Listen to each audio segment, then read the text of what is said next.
We're live.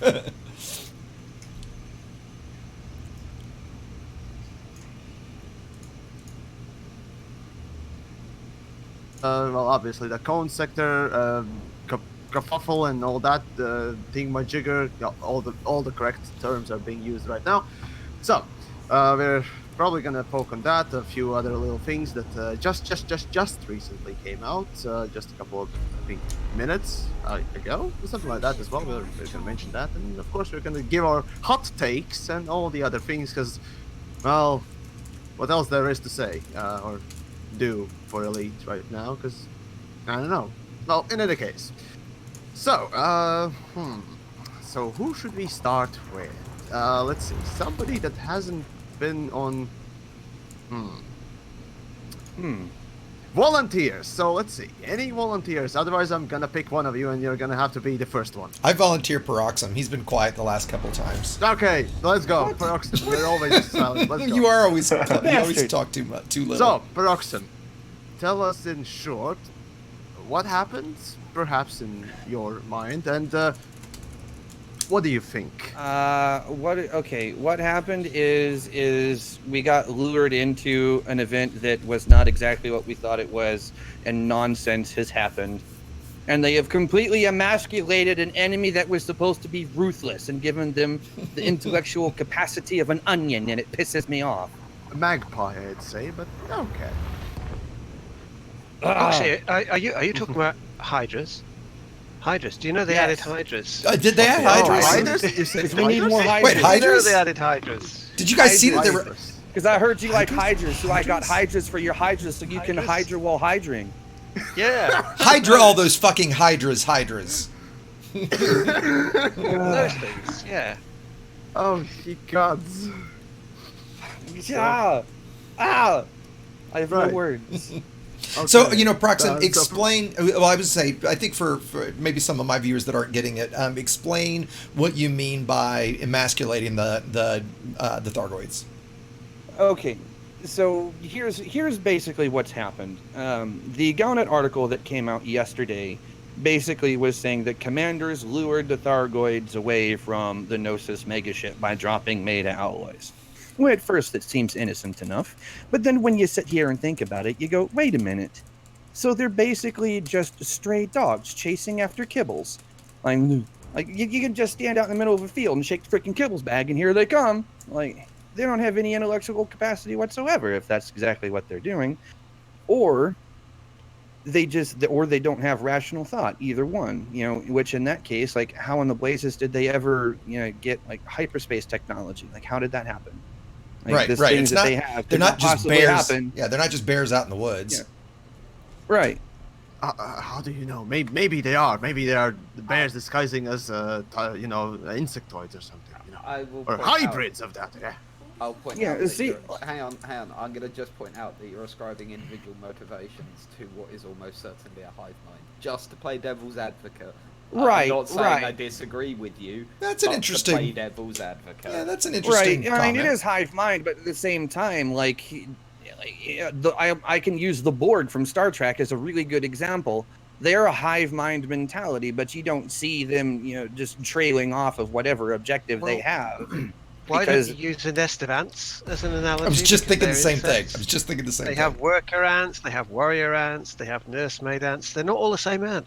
We've got different types of Thargoids here. Yeah, they all have the tagline Interceptor on them, but they're all different ones. So they should all have different behaviors, because that's how insect hives work. Sure. Yeah, the same as something else, you have the same behavior. If you're different, it's because you have a different behavior. That's how insects work. There you go. Correct me if I'm wrong, though. Do we actually know what the meta-alloys mean to the Thargoids at the moment? As far as I know, we don't know. It's a secret. All I'm going to say, though, is that if you're in the someone middle just of a pointed fist out fight, Well, no, we kind of like, do. you're not... Like, just someone's commented in my chat, the meta-alloys could be their babies. Obviously they're not, but they could be something along that sort of significance for them, yeah? So what we do theoretically, what we know about matter alloys is that they use matter alloys. They seed an area with barnacles before they invade, and they use matter alloys to like something about metal alloys means they can invade an area. My personal belief before everything came out was that they were actually using it as a cure to the mycoid virus. That doesn't seem to be true because they've been doing it longer than we infected them with the mycoid virus. They did the same thing to the Guardians. They seeded the Guardian territory with barnacles before they invaded it. They've done the same to us, and apparently they do that tens, if not hundreds of thousands of years in advance of moving into an area. So it is obviously something that's very intrinsic to their entire life process. However, beyond that, what does it do? What do they do it? What does it do when they get it? What they do with it once they get their hands on it, we don't know. We just don't. Well, I'm just going to say I'm a fat motherfucker. don't Bacon know. is intrinsic to my life process, but if someone dangles a strip of bacon in front of my nose in the middle of a fist fight, I don't go chasing it. Hey guys, My objection guys, let me interrupt real quick just to let everybody know, because I'm getting a couple comments on my stream. Yamiks is PC. Yamiks just lost power. He doesn't know if he's going to be back or not. I just want to make sure everybody knows that. If he does come back, obviously you guys will hear him here. You can jump to my stream, Ant stream. Who else is actually streaming right now? DJ, you're on Twitch, is that right? I am. And Paroxsym streaming. So most of us are streaming. Yes. Obviously, if you're chatting with me, you're on my stream, but we know Yamiks is down. We're chatting with him a little bit in Discord. Hopefully we get him back soon. So sorry guys, I just wanted to make sure everybody knew that. Perfect time. Yeah. I'm glad you let everyone know though. Yeah. There's a couple of people asking over here as well. Yep, I knew that was going to be the case everywhere. Okay. Yes, yeah. Feels bad. Sticking with the subject of metal alloys. Back to that. So someone here's talking about it. Trey Harris in my chat here. Is saying if they associate metal alloys with food for young, like bees finding food for their young, then that could potentially make sense why they might drop everything and run for that. And I was going to say, there are plenty. Oh. Well, I was going to say back to the ant thing that I think Scorpius was saying. If you think about again, the hive mind, if they are, and by the way, I agree with Paroxsym that this is stupid from a narrative point of view. But if I'm playing devil's advocate like DJ, maybe you could say that one ant would go, ooh, sugar, and he'd go off that way and grab the sugar, while the other ants continued on, doing what they were supposed to do. What bothered me about it was that the Pilots Federation, or did they say in the release that commanders did this? Well, only we're commanders, and there were no commanders that did this. This is basically because they released the article 6 hours before the commanders even knew it was going to happen, so we couldn't have done it 6 hours. Well, exactly. Future, could we? And DJ, I don't know if you can do anything with your mic. I'm getting people in for me too. I'm having a hard time hearing you, and people on my stream are saying the same. Just again, sorry. Housekeeping thing. Okay, yeah, 1 second. You can always. I did turn him up, but that much better. No, I've got a hardware mixer. I just literally turned myself. Thank you. On that. That's. Yep. So. One thing that I'm gonna sort of make sure that I'll put this out there at the beginning. I think I'm gonna spend most of tonight playing devil's advocate. Please be gentle with me. Hey, I'm good with that. Pretty please. We'll bring lube. Yeah, please do. Would you and I argue about something, DJ? I'm aware that I'm not representing the majority view tonight. Let's put it that way. But the thing that I would like to know from everyone, I have a very honest question. Would it have made a difference to people had that Galnet article not leaked early? Because for me, and I'm only talking for me here, that is the thing that bugs the shit out of me. It really, really annoyed me. That was where they fumbled the ball and where it ruined everything for me, because I went to bed knowing what was going to happen the next day. All of the surprise was gone, all of the suspense was gone, and that was what, for me, robbed the event of being special. Now, I know that isn't the general view. I'm not saying it is, but I am interested to know how much of a difference it would have made to people had that article not leaked early and the surprise had been kept. Can I ask you why that bothered you? Yeah, go on. Just, why does that bother you? Could you explain to Jay why that? Because it spoiled everything. Because I knew exactly what system I was going to be in. I knew that it hadn't made it. I knew that I knew the outcome before the event. Yeah? Okay, all of this. It's like watching a football match when you know the result. It's not as special. Yeah? And so some of the magic, use a silly word, but some of the magic was taken from it.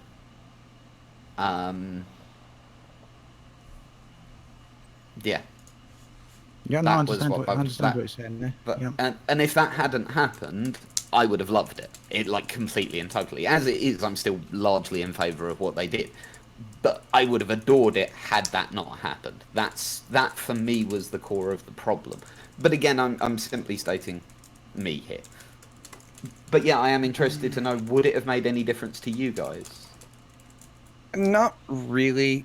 I mean, really, for me personally, anyway, I was hoping for something a little bit more. Like, I would have loved it if the Gnosis had been able to get into its intended system, but then get stranded there with everyone on it, because that would have been fun.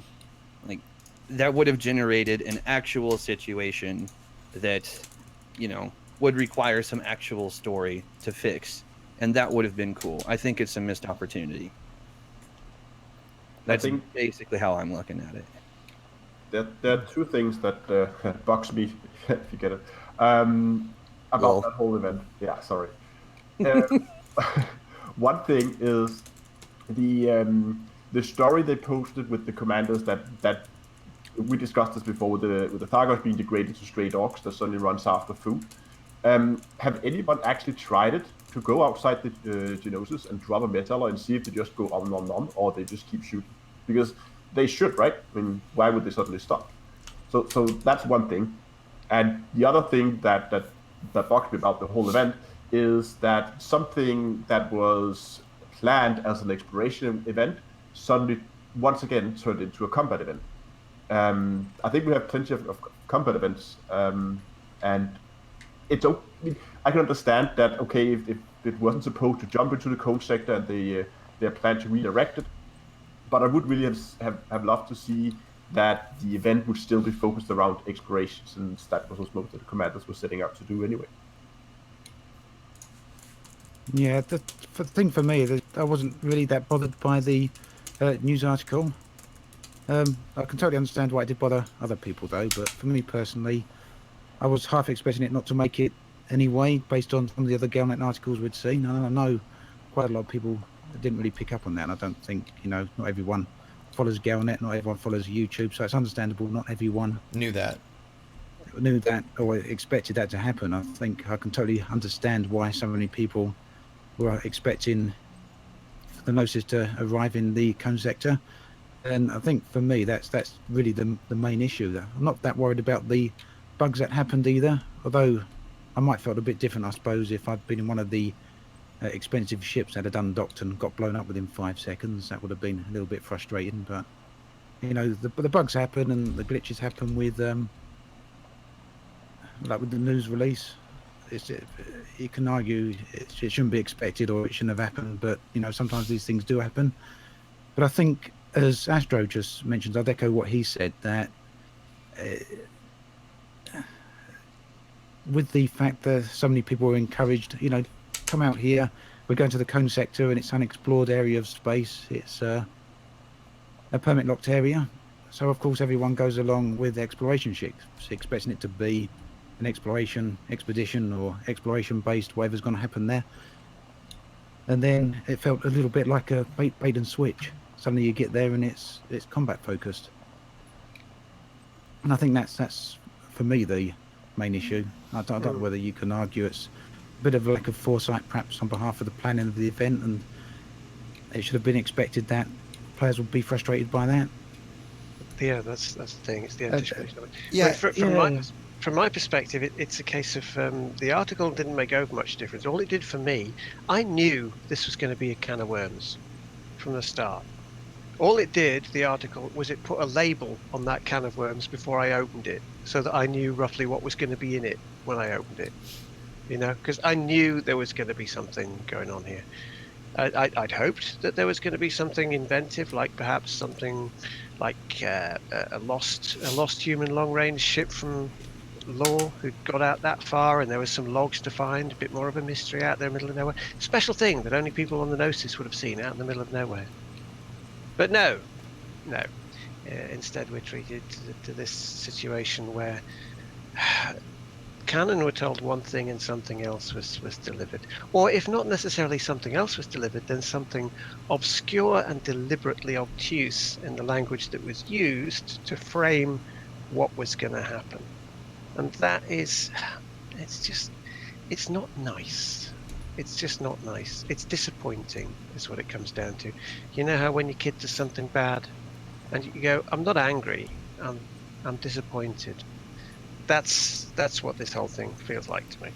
Yeah, as I kind of hear everybody talk about it, the one thing that I hear, and I've heard this a lot from people, and it's what I said, you just nailed it on the head for me, that it's just sad. And isn't it such a shame that every time there's an event like this, we expect it to go wrong? That we're almost never, and maybe never, I don't know that I can think of an example where we were pleasantly surprised by something. Right, where something was posted or something was changed or something was different or something that made us all go, wow, holy crap, that's awesome. Can you believe they did this? It's always, wow, holy crap. Can you believe they did this? Right? It's rarely the former, and it's rarely the latter. It's almost always the former, right? For me, yeah, the Galnet article definitely was part of the bummer, right? I think it was what everybody else has said. It was sold originally as a expedition, as a, wow, we're getting to go to a new unknown place. I remember somebody early on saying, oh, maybe there's going to be a Thargoid hive ship there. Well, I didn't even remotely expect that, right? Yeah. But the idea that we'd get to go somewhere new and tag a few new systems and some new exploration stuff, which the game sorely needs, right? And then, honestly, I kind of stopped following it a little bit. So when kind of all these warnings and stuff happened kind of after the fact, after I was already sold and had spent my time and effort to get out there, get a ship ready and all that kind of stuff, the game was changed. Maybe shame on me for not continuing to follow that. I don't think so, because nothing in the game told me any of that. Why do I have to continually follow all these external sources? And then I think the biggest kick in the nuts for me, and we haven't necessarily gotten to this because this is after it all happened, is to then learn that it was never going to be allowed. Right, that it absolutely from the outset it was Canon this wasn't Canon's fault. For anybody out there thinking that Canon could have changed this or had the opportunity when Frontier came back and said, oh hey, this might be dangerous, they had no opportunity. There was no, hey guys, this might go bad, do you not want to do this now? It was once Frontier said yes, you can jump there, that's it, you can't change it. Right, unless somebody please correct me if I'm completely wrong about that, but I've read multiple times. You're not wrong. Right. And I just wanted to throw out there. I wanted to throw out there real quick too that Yamiks did try and get a couple of Canon people on. Yes, we did. They That's were right. unable to attend. That's right. They were unable to attend because of RL things. Yeah, thank you for pointing that out. Maybe another time we'll have them on. Yeah. So, the point being, again, just to quickly finish here, is that, to then find out later that the entire thing was a complete bait and switch. It was a complete troll. I don't know how else you look at it. And that they would have let this continue on this long, letting over 11,000 commanders spend minimum 2 or 3 hours each preparing ships, jumping out there. I went in my alt account. I lost my ass twice trying to lift off the pad. That was 20% or 35% of my current assets in that account, right? Like, I can't try again because I've got like 3 million credits left and I've got a 1 million credit rebuy because it's my alt account. Of course, I'm not going to grind credits for it, right? So I think that final kick in the nuts was the last thing to me that was I was speechless after that. Right? If any one of us somebody did an example about if you went on vacation with all of your friends and you planned everything and you got all the food and you did all the work, to go, and at the last minute all your friends said, oh, never mind, we're not going to go there anyway, we're just fucking with you. Would you be pissed off? Yeah, you would be. Mm-hmm. Right? So, and I see Yamiks is back, by the way. So welcome back to Yamiks. Yes. Yep. Hello, Yamiks. So I might disappear again. Okay. If that happens, then power is out again. So yay, Latvia. Well, let's get your take on it while you're here. More hamsters. Yeah, my take on exactly what? Yeah, we're talking about your reaction to, like, when were you upset because it got because the Galnet article got released early? In other words, if that had not come out early, what would your reaction have been? My reaction of Galnet article coming out early or not is really it doesn't change much of my opinion. The thing is that I don't particularly see the whole Galnet leak to be that big of a deal in comparison. Remember, to what happened further on.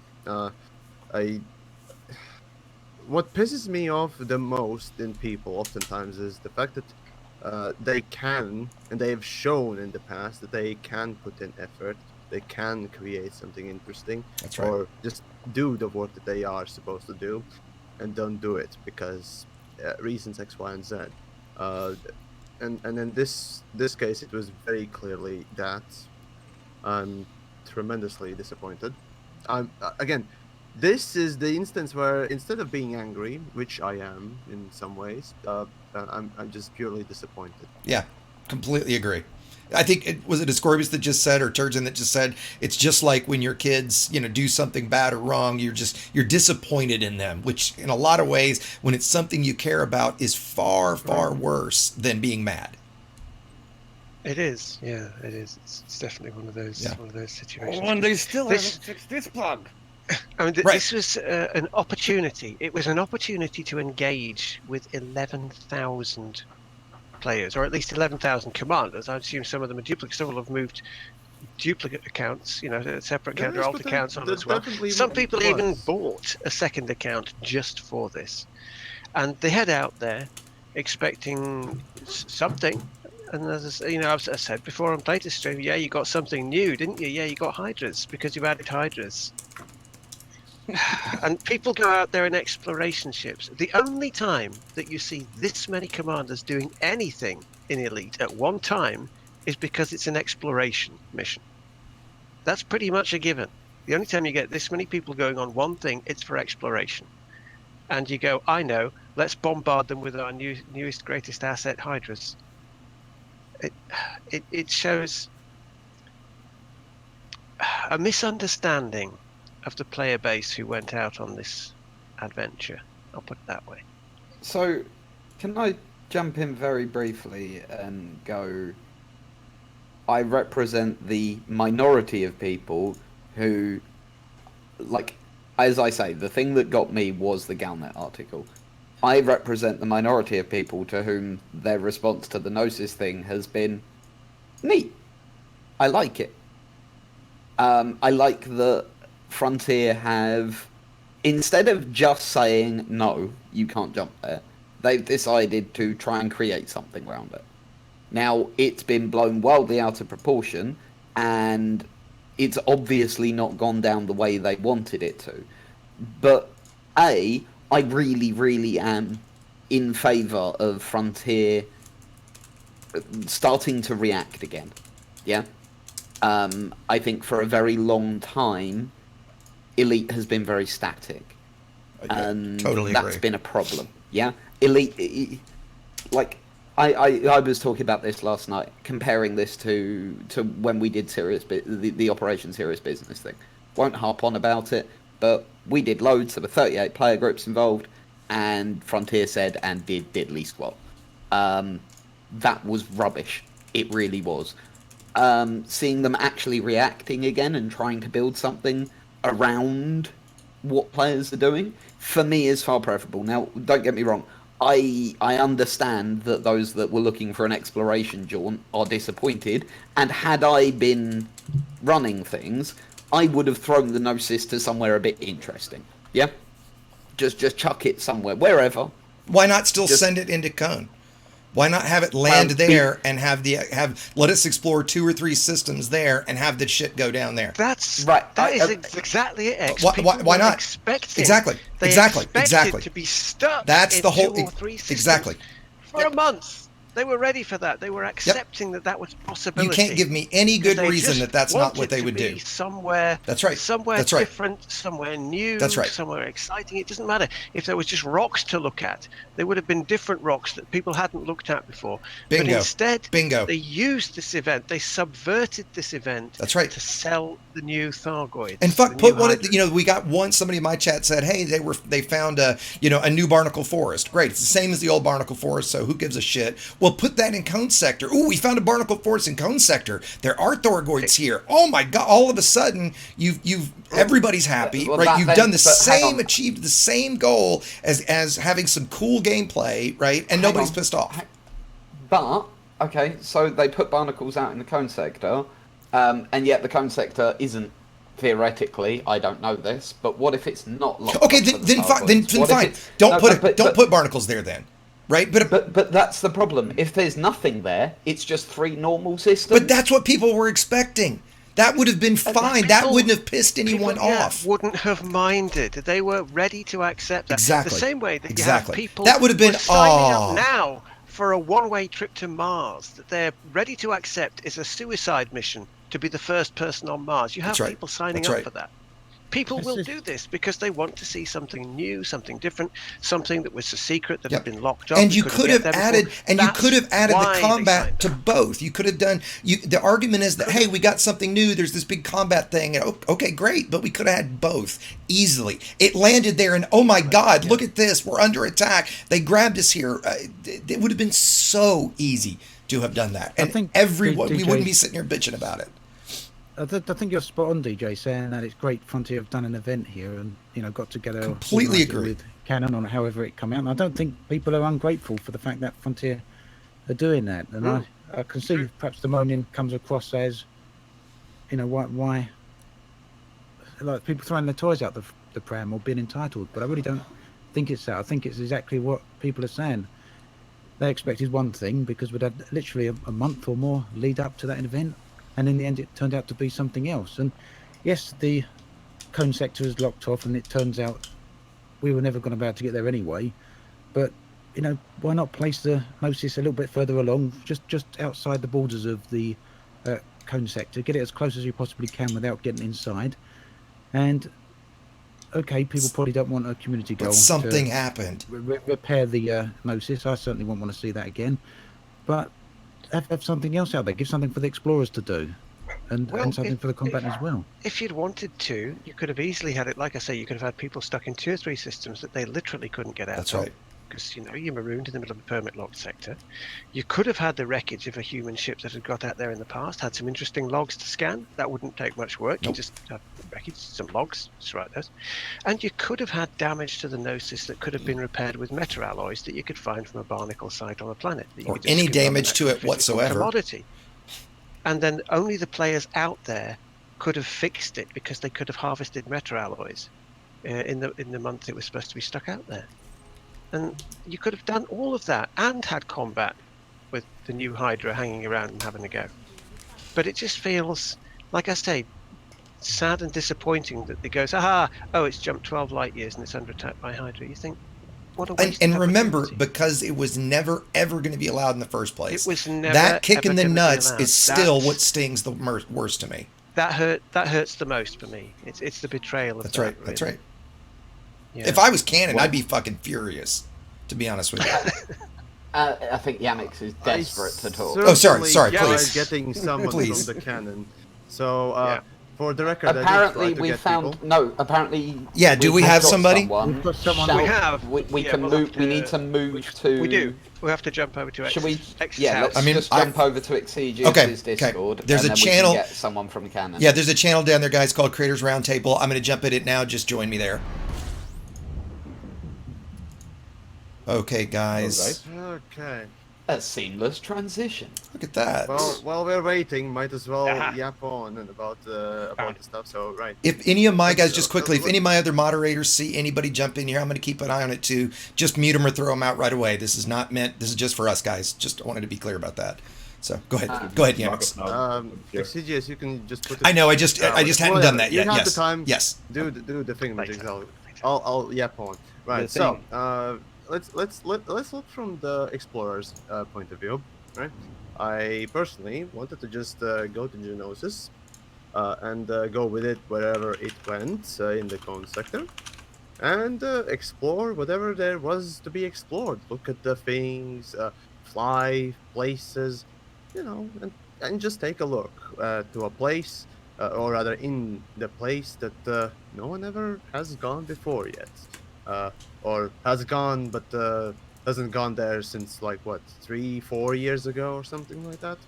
So in any case, it's been about 2 since that region got locked off, I think. oh god, the Obsidian is lost. Somebody poke him. For crying out loud. Right, anyways, so yeah, you go to a place and you want to explore the thing. It doesn't, I didn't expect anything. As I usually look at Frontier and any game developer, I don't really care whether or not they introduce something new that they didn't tell us about. I'm just going there for something that was promised, aka exploring Cone Sector, and that's it. I just wanted to put my name on a couple of planets, a couple of things, and that's about it. If something else came on top of it, okay, sure. Why I'm not? here. Okay, there you go. Right. Okay, great. There I got you go. lost. No And, problem. No Take problem. a bag, I would. That's what you get when you Dear, don't oh dear. listen. So there we go. But yeah, and for someone like me, explorer who just wants to go there, having developers basically just say, nope. Do you see the problem there? It's just basically saying just nope, and that's it. I prepared my Anaconda, my second account, for this very thing, partly of course, but regardless, I just went there for the thought that okay, I'll film something interesting, I'll showcase something interesting, and well, it's a rare occasion when you get to go where no one else has gone before, and yet what we get is just kicking the balls. That, I mean, the fuck do you think I'm gonna feel? The fuck do you think community is gonna feel? Right? And the lazy write-ups that you call narrative being presented as both the warning and the explanation? Fuck no. No. How about you go back to writing school and learn to write some fucking narrative, okay? That's all I'm gonna fucking say. At least for now. I have very few comments just before because I need to leave here in about 5 minutes. But just to use the analogy that was used before, with you have people preparing to go to Mars, being the first people to ever go there, and then what basically happened was they departed, they got a rifle in their hands, and said, now we're going to war zone. But even if you were okay with that, I think another thing that really disappointed me was that we once again got something that has seemed to receive no, or at least very little in terms of quality control. I mean, people showed up and they got fines and got bounties every time they fired their weapons because they were inside the fire zone. Another good story. That's a good And I'll get into it. The Denosis was shooting down people's remote release flags so they couldn't take care of the swarms. I didn't hear that. Sorry. Then there's the whole problem with solo players being put into open when people logged into solo. And there's also been some quite severe instancing issues, meaning that a lot of the Thargoids would not be rendered in the game. They would be there, they would shoot you, and they would kill you, but you could not see them, you could not target them. I've had several people on my Discord who've been forced to flee the scene because they were being destroyed by invisible Thargoids. I think that's just pretty much sums it up, that the whole situation with Frontier in general right now, that I would really wish they would spend a little bit more than 5 seconds on their quality control. I don't know how much they're doing, but at least it's not enough. It's not even close to enough. Crusader. Yeah. Well, I get that they've put new content in. We all love new content. That's the thing. It's a given. We all love new content. I get that they want to push that new content because they're proud of it and they've put it in the game. But to take something like this, where players have been expecting one thing and then just use it to push the new content for that because that's what's on your agenda, that's not the way to do it, really. Hey, instead of making people happy with the new content, you just end up with a load of pissed off people. And just as I just dragged him in here, I want you to introduce Mahaffey, or let someone introduce him that knows Mahaffey, but I just brought him into the channel, so I wanted to make sure he got in. Yeah, he just gave me a message offering to talk to us about Cannon's perspective on this. Yeah, Mahaffey, could you introduce yourself? Tell us. I've spoken to Mahaffey before now, but yeah, tell us who you are with Cannon. So, thanks for coming along. Yeah, no problem, guys. So my name is Commander D. Mahaffey, or just DM for short. I'm the head of research and development for Cannon. not technically part of the higher up leadership, but I am part of leadership, so I can Please try and answer someone. your question. Fantastic. Works for me. And so, I think, I don't know where you've heard the conversation here, DM, but basically, we're obviously talking about the shit that happened yesterday. One of the comments I made early on that I think I would like you to clarify was that once you guys requested to Frontier to make the jump, while you guys might have been warned or might have been told whatever, from the point that they said yes, anything after that, did you have any option to change your mind? Could you wanted to? Could Canon have said, oh, no, wait a minute.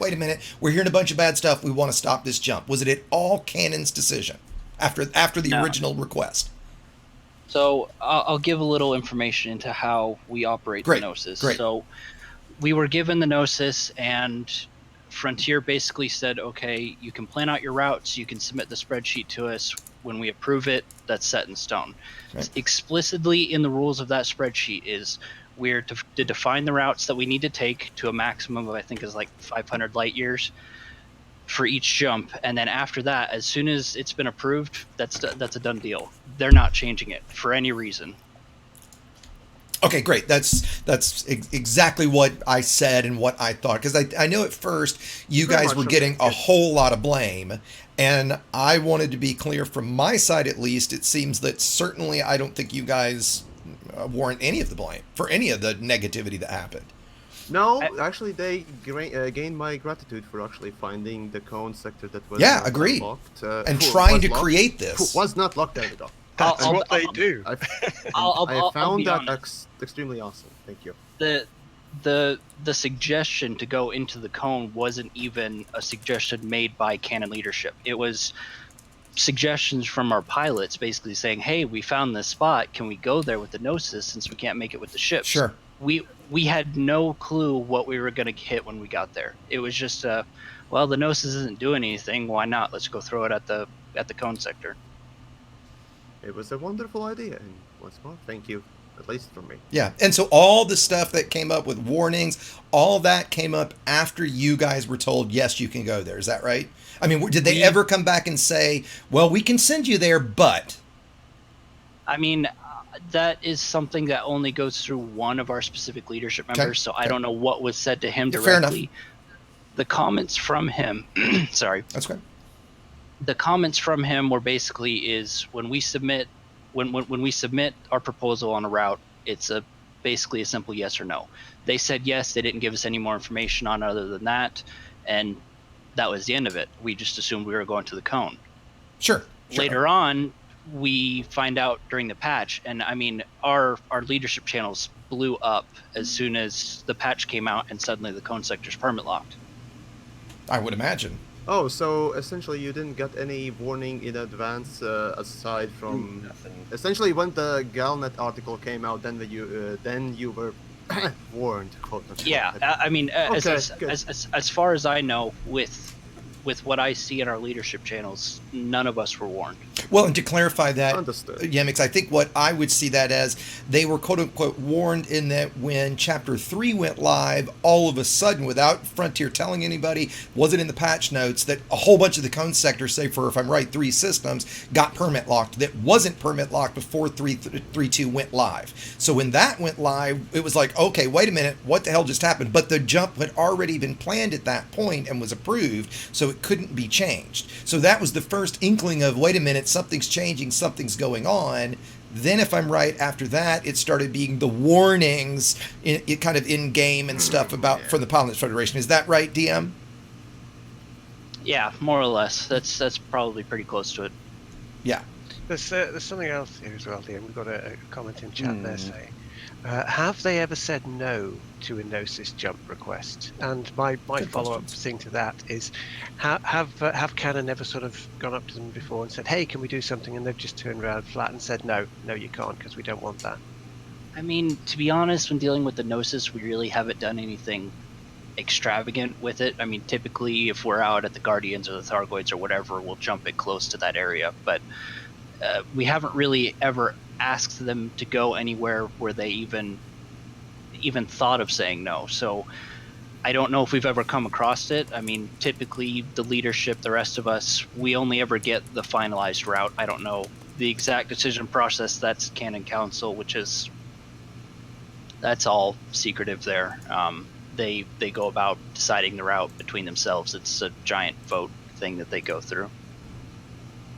Yeah, and I think DJ, you had something to chime in with, right? I've been told no a lot. Like, a lot.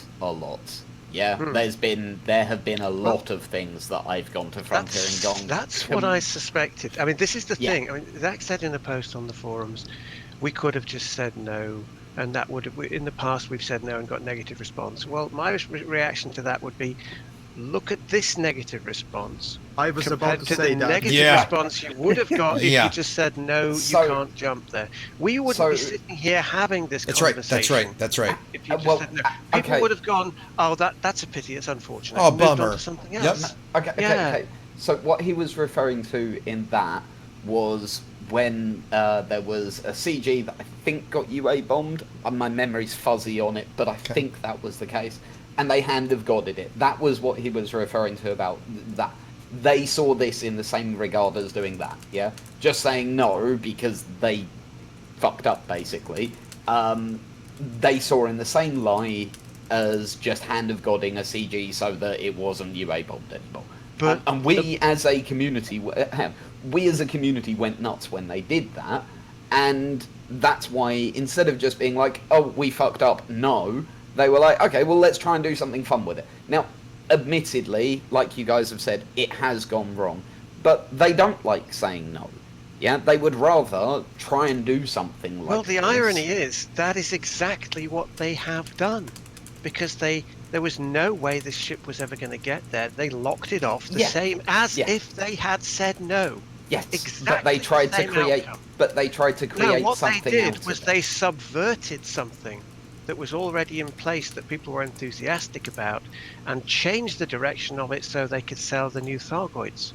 I think That's what annoys me the most. They took advantage of community goodwill to sell new content that they didn't need to sell because we were already enthusiastic about it.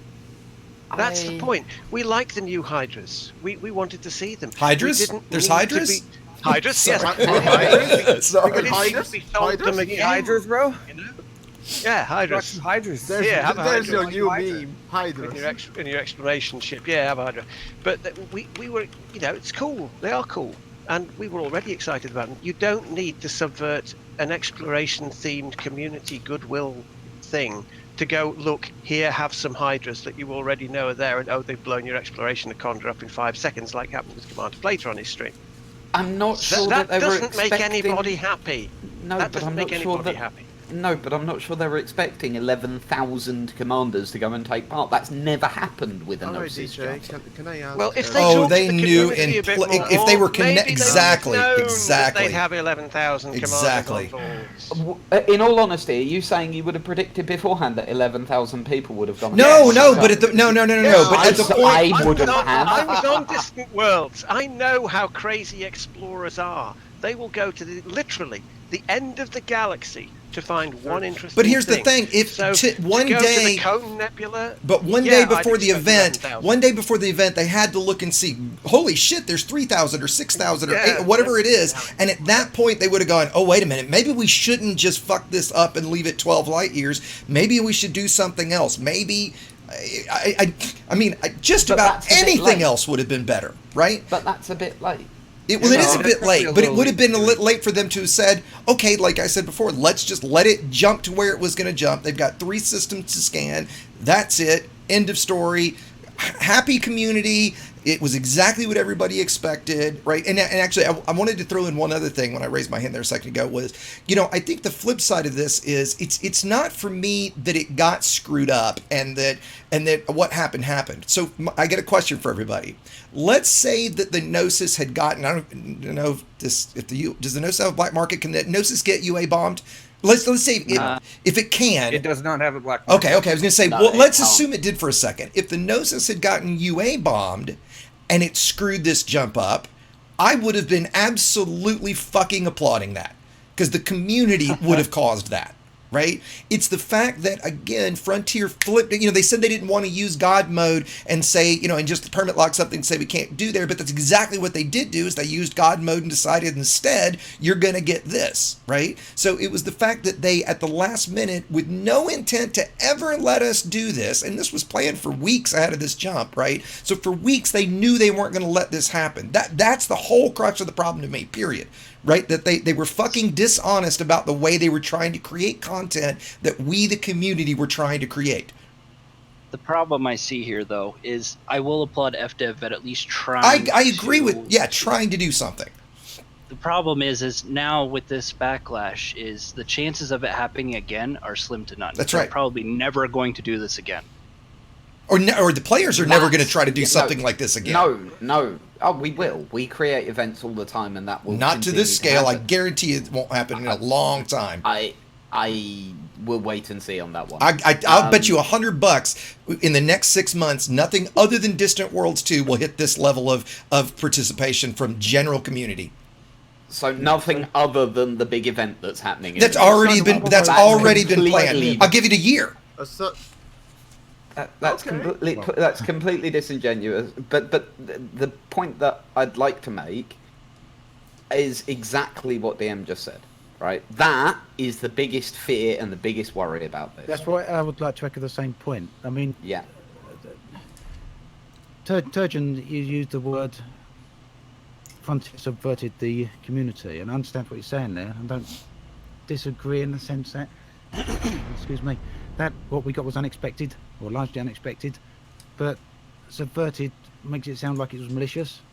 And true. That's not the right word. It's the same with what Exegius is saying. He says that they lied. It's like the Star Wars movie.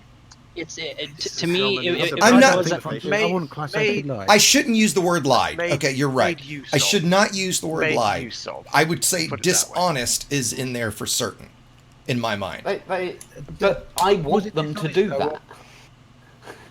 I think sorry, Obsidian. Go. I'd agree with what DJ's saying, that they planned a surprise for the player base. Yeah, that. Let's tell everyone they're going to go out to the cone sector, and wouldn't it be awesome if instead of getting there, the Gnosis ends up jumping a very short distance and gets attacked by Thargoids? It's obvious there that that's what the decision was. I don't think there was any ill will there. I don't think they was. Planning on I agree with that. I don't necessarily think it was ill. Intentionally down the wrong path. So I wouldn't even say it was dishonest. I would say it was misjudged. Yeah, misjudged, misguided. I mean, to me, this is the same kind of thing as we saw with the Jack Station jump, right? Because we'd just come back from Distant Worlds. Thousands and thousands of us had gone 65,000 light years across the other side of the galaxy. It was a massive event, big thing. We got out there, months and months, huge camaraderie, all that time, and we come back to the bubble, and they announce, "Hey, Jack Station's going to jump out to Beagle Point in one go." And you think, what? We've just done that in months. Are you insulting us here? What is going on? You're going to get one ship to jump all the way out there in one go. Why did we even bother? But the point is, that was never their intention. They were never going to jump Jax to Beagle Point. They wanted to jump it to Colonia and Maroon in the middle, so you could have this all, which is good. That's cool. We like having Colonia where it is. We like Jax being there. That's a great bit of story work, having that there. But the fact that they couched it in this whole idea in the first place that it was going to jump to Beagle Point is the annoying thing. They knew it wasn't going to make it there, so they assumed in the back of their mind subconsciously that we kind of knew, if you see what I mean. You know, that we wouldn't object because the ultimate objective was that it's not actually going to get to Beagle Point. They missed the fact that it outraged us that it was said that it was going to jump there at all. That's the point I'm making here. That's what I mean. Not by subverting to promote the Hydra content thing, but it's a misguided interpretation that we wouldn't mind if something like this that was billed as one thing turned out to be something else. And every time this has happened, and there are several more examples that I'm not going to bother listing in the history of the game, that something like this has happened, there's always been an outcry, and it's always been the same one. You promised us one thing, you gave us something else. and it keeps on happening. Well, and the last thing I want to point out is some Okay, better see- hang on. going on. It's Hang going on. to keep on happening. Yamiks has been trying. trying. Yeah, I was Yeah, about to say yeah, Yamiks yeah, has yeah. been trying to Okay, get go. into age. Go, mate, go. You know, sometimes it's nice to give others a word as well, but no, you know, I'm being just salty right now. Right. No, Not that seriously you'll though, ever do I'll continue on about the same thing that Turgeon went there. So basically, Frontier did go on, and okay, now saying no is annoying. Yes, I completely get it. I get told no quite a lot when it comes down to all sorts of things. That includes, you know, my content and all that stuff. But okay, fine. Letting down people easy and quickly is rather a good thing. You know, letting people know ahead of time to expect something is something that I often tried in my review series, and some of you might know that very well. Some of you might not. Now, the thing with this sort of a situation is when you start to lead on people. You know, when you keep on promoting things, you know, the fuck do you think is gonna happen once they are led for in long enough, right? That's one thing. And to answer DJ's question about would you have predicted this amount? Of course, fucking not. Of course not. With this game, it's kind of hard to predict exactly what people will be into, obviously. Though the problem is that there was this little interesting fact called time. We had so fucking much time. 4 weeks since the announcement of Cone Jump. And over time, of course, developers could have easily checked how many people join in on Genosis. There were quite a lot. Of course, in the last week, there were a lot more people coming in as in the beginning, obviously. But regardless, in the last 2 weeks, you can easily see quite a lot of people jumping in.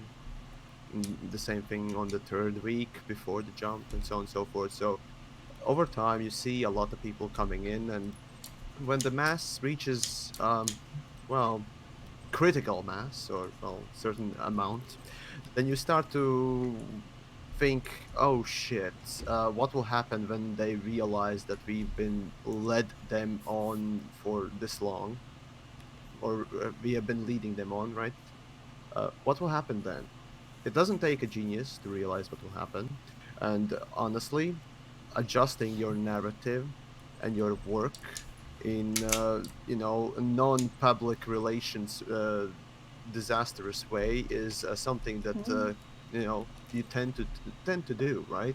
And I did raise a quite a decent point here and there, asking why just not allow cone jump?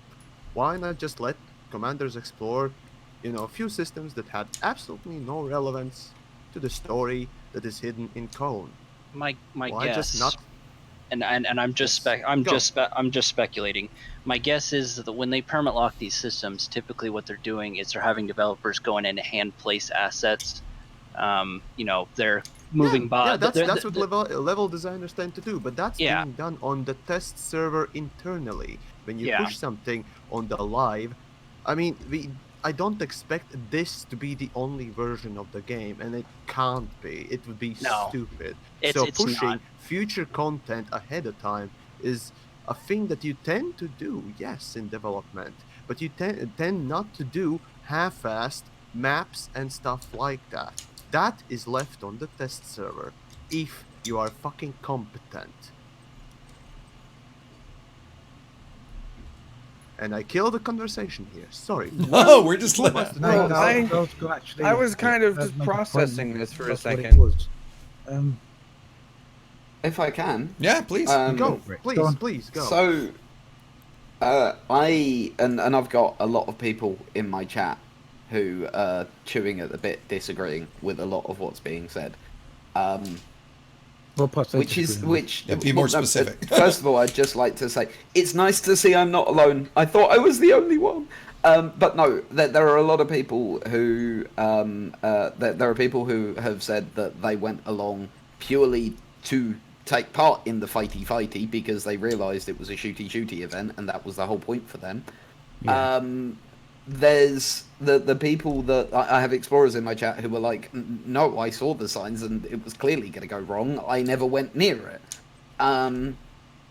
There's plenty of people who genuinely do feel that they should have just said no. And I understand that, even if it's not my point of view. And there's a lot of people who essentially really do feel that people like. I'm sorry. I'm covering. I was asked what. You're just mentioning a lot of people. Okay. I'm sorry. I was answering the Sorry. question, Yamiks. I'm again. I was I'm answering just a the little question, worked up, Yamiks. sorry. Yeah, chill. I'm just seeding here, people. This is when Yamiks is really fucking pissed off. There you go. I'll stay fucking silent. Sorry. At the core of it, an awful lot of people really want Frontier to do stuff like this in the future. Like Turgeon was saying about, and I know you've said about how the subverting is the wrong word, but whatever word we want to use, yeah? I want Frontier to do that, yeah? I personally, and it's happened to me in the past, I've had events that Frontier have gone, lol, we're going to fuck with you now. And also, we've been dumped into events with no warning whatsoever. The best example of that was we found out we were in a war with the entirety of the Federation when we read it on Galnet. We got no warning of that whatsoever. There's a clip of me going, we're doing fucking what now? And that was us mobilizing and getting out and doing the fight, right? We had no warning of that whatsoever, and it was wonderful. Do you know how great that was? Just being like, shit, we're doing this awesome thing now. And fuck, oh, run, go, do, awesome. They haven't done that for such a long time. There has been this big period where they just haven't gotten involved. And my fear, my worry is that and I get why people haven't liked it. I get the mistakes that were made with this particular event. But I'm worried that this will cause them to not do it again. If anyone at FDev is listening, that's my plea. Like, okay, it didn't go quite to plan. Cool, keep doing it, because we would prefer that to static nothingness. We really would. And I think that's something that surely everyone here agrees with. We would prefer Frontier to get involved and play with us rather than having a non-reactive galaxy. Exactly. Even if sometimes the reaction isn't what we want a reaction. The 11,000 people on the Gnosis prove that joined it for exactly that reason. Obsidian was trying to. They all want stuff. Yeah. Obsidian's trying to jump in with something. What you got, Ant? Yeah. So just to go on from what DJ's saying there, I totally agree with what you're saying in that it's nice to have a surprise. Turgeon mentioned previously the jump with the Jack Station. I kind of felt that was kind of a nice surprise, even though partially expected. It was. It ended up in a completely different area. I've just come back from Colonia, Yeah, so exactly. I've been out shooting a few episodes out there. But at the same time, it's a really large player base, isn't it? So it is. With DJ, as you say there, it's you'd like to have the surprises. To some extent, that's got to be tempered with the surprises not being too unexpected. I mean, it's okay if you're going to do an event for a group like Sovereignty, or if you're going to do an event for any other player group out there. Generally, that player group will have a specific play style. I mean, it's obviously made up of all different types of players, but generally, I mean, you yourself, DJ, you could probably come up with a handful of events that you know your group's going to enjoy. And if you throw a spanner in the works, you'll know exactly what sort of spanner most of them are probably going to enjoy. It's more difficult for Frontier because they've got so many different player types. So if they say we're going to do an event for explorers, or imply there's going to be an event for explorers, and they throw a spanner in the works and it ends up being something for combat, there's going to be exactly what are those explorers going to do. There's going to be an element. You literally are wasting explorers' time. Many explorers' times. Because I went there as an explorer, by the way. Same thing. And I'm fucking pissed. I mean, so you can't avoid doing that. But one thing, it's nice to have the surprise, but it would have been. We had the Galnet article, that gave hints that something was coming. So, like in your chat, DJ, there's a lot of people saying they knew there was going to be some, possibly it wasn't going to make it. And I even said that in my videos 2 or 3 different occasions that the Gnosis might not make it, and who knows what's going to happen. But at the end of the day, not everyone reads Galnet, and how hard would it have been to have, instead of phrasing it as an exploration type mission, to have outright said it's a mission literally into the danger zone? Let people know up front that it's going to be a dangerous area. Even Yeah. Even to our own pilots, I mean, within the canon Discord and everything else, we explicitly stated there's going to be danger and it wasn't going to stop us. Yeah, and so Canon doing an event who's an exploration-only group, I should assume it's going to change from something billed as exploration to combat, and I should be happy about that? I mean, again, I'm all for, like, Frontier getting involved and doing stuff. Thank God, finally, listen to us, get involved with it. That's awesome. This was the worst possible way to do that. I agree completely. And the worst possible time to do it. We have mixed responses from Canon leadership as to how it was handled, but I agree with you. Canon, we are particularly a non-combat focused group. Absolutely. We don't participate This in was an PvP. AXI's group, right? Or AXI's event. This was your event. Exactly. And I mean, we had brought in other groups specifically for combat purposes. We had the Gnosis Security Squadron, we had the Forgotten Initiative, we had AXI coming with us. We had spoken with them. We knew that they were going to be there, and we also knew we had some unsavory characters like SDC showing up for briefing purposes. That's right. We were aware of this, and we spread that information as far and wide as we could. I specifically talked with the Gnosis Security Squadron and Forgotten Initiative myself, and warned them as to what was expected to be there, and we put it out in all of our adverts. Yes, this is an exploration type of mission, but we should expect there to be PvE, PvP combat. It's just going to happen. That the community would create that type of combat, that type of content, right? Which is to be expected everywhere, right? Of course. I mean, after the Galnet article, we all had our own guesses as to what kind of PvE content we were going to get. I mean, we expected we were going to be jumping in, and Gnosis is going to be attacked, and there's going to be repair CG, which, oh my gosh, I don't even want to get into that. But we half expected this to happen. I mean, in all honesty, me personally, I half expected us to lose the Gnosis, because with the announcement of the loss of carriers in Q4, to me, it just looked like maybe they were approving this to maybe put an end to the Gnosis. Obviously, that isn't the case, and they're going to let us keep it, but... Yeah, that would have been a big mistake, I think. Oh no, I was half expecting to log into a rebuy screen, and it would have been hilarious, but... Yeah, I don't know. I don't think the majority would have found that hilarious. You did. Technically, I you did. could have. I did. Yeah. I lifted off and was killed immediately in my exploration ship. That's exactly what I got. To get away without a problem, but I got lucky though too. Were you in an 87 megajoule shielded asp? No, I had 180 megajoules on a class 5 bywave. I was in a full AX fitted crate because I went out there to fight Thargoids. I took a crate as well in the end. I took my diamond back on the PlayStation and thought, perhaps I should take a crate as well. Yeah. And yeah, I took a full combat fit ship and loved it. Like and this is where I feel doubly sorry for Frontier, right? There are a huge majority of people, that's evident, yeah, that this really annoyed and really upset, and yeah. And then you've got this other group of people who are going, no, we fucking loved it. This was great. I know so many people who have had so much fun in Elite Dangerous over the last 24 hours. More fun than they've had in a long time. I've heard that a lot. Define so many. 78% of the people that responded to my poll are pissed off about it. That's not many. That's a very small percentage. In a dead system. Exactly. Shooting Hydras. Exactly. In a system in the coast. Hydras? Rather than Hydras? Rather than 12 light years away from where they were. Everyone could have had fun. Everyone. I personally, what I would have done, everyone, but more. The way I would have done it is I would have flung it somewhere weird. I wouldn't have taken it into the cone sector. It's locked off for a reason. That's cool, right? Take it somewhere else though. There's a point for explorers still. Yeah? Sure. Make it a hub point in a relatively unexplored area of space. Sure. Still have it being attacked by Thargoids. Sure. That's wicked.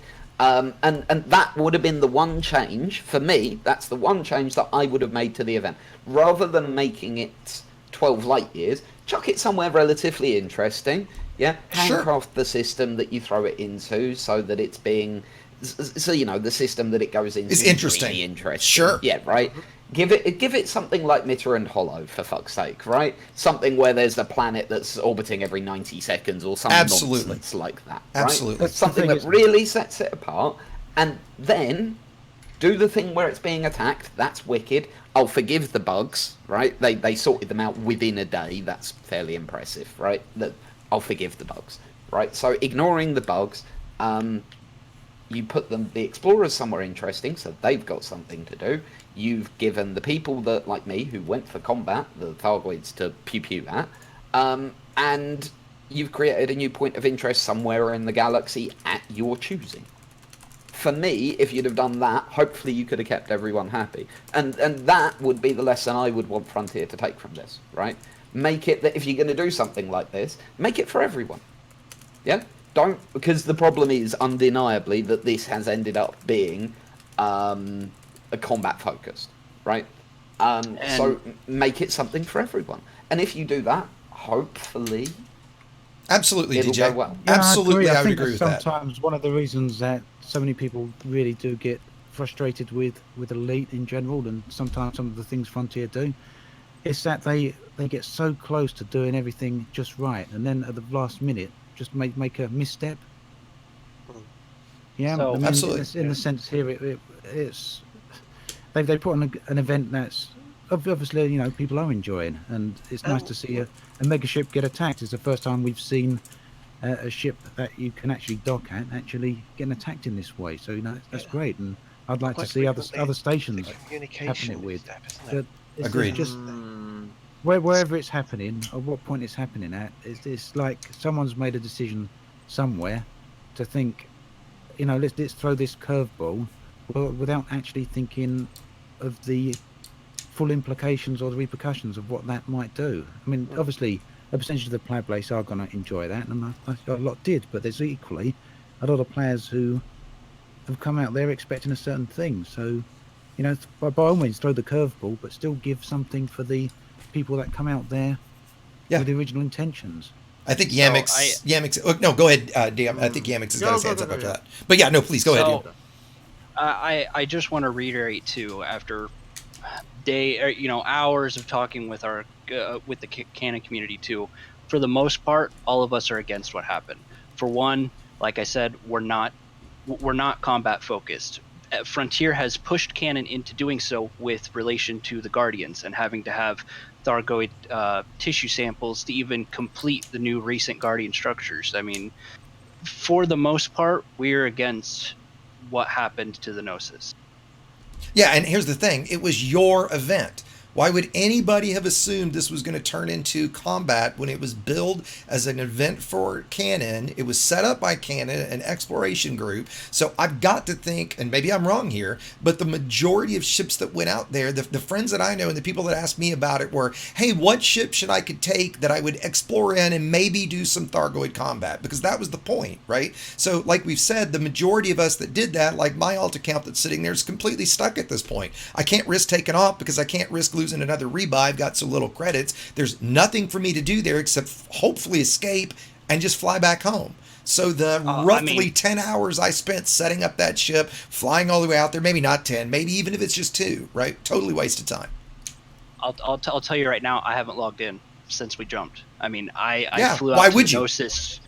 I mean, I'm there to collect data. That's the whole point of my department in Canon, is to collect data and store it. I'm not there for combat, and I don't have the loadout for it. Yep.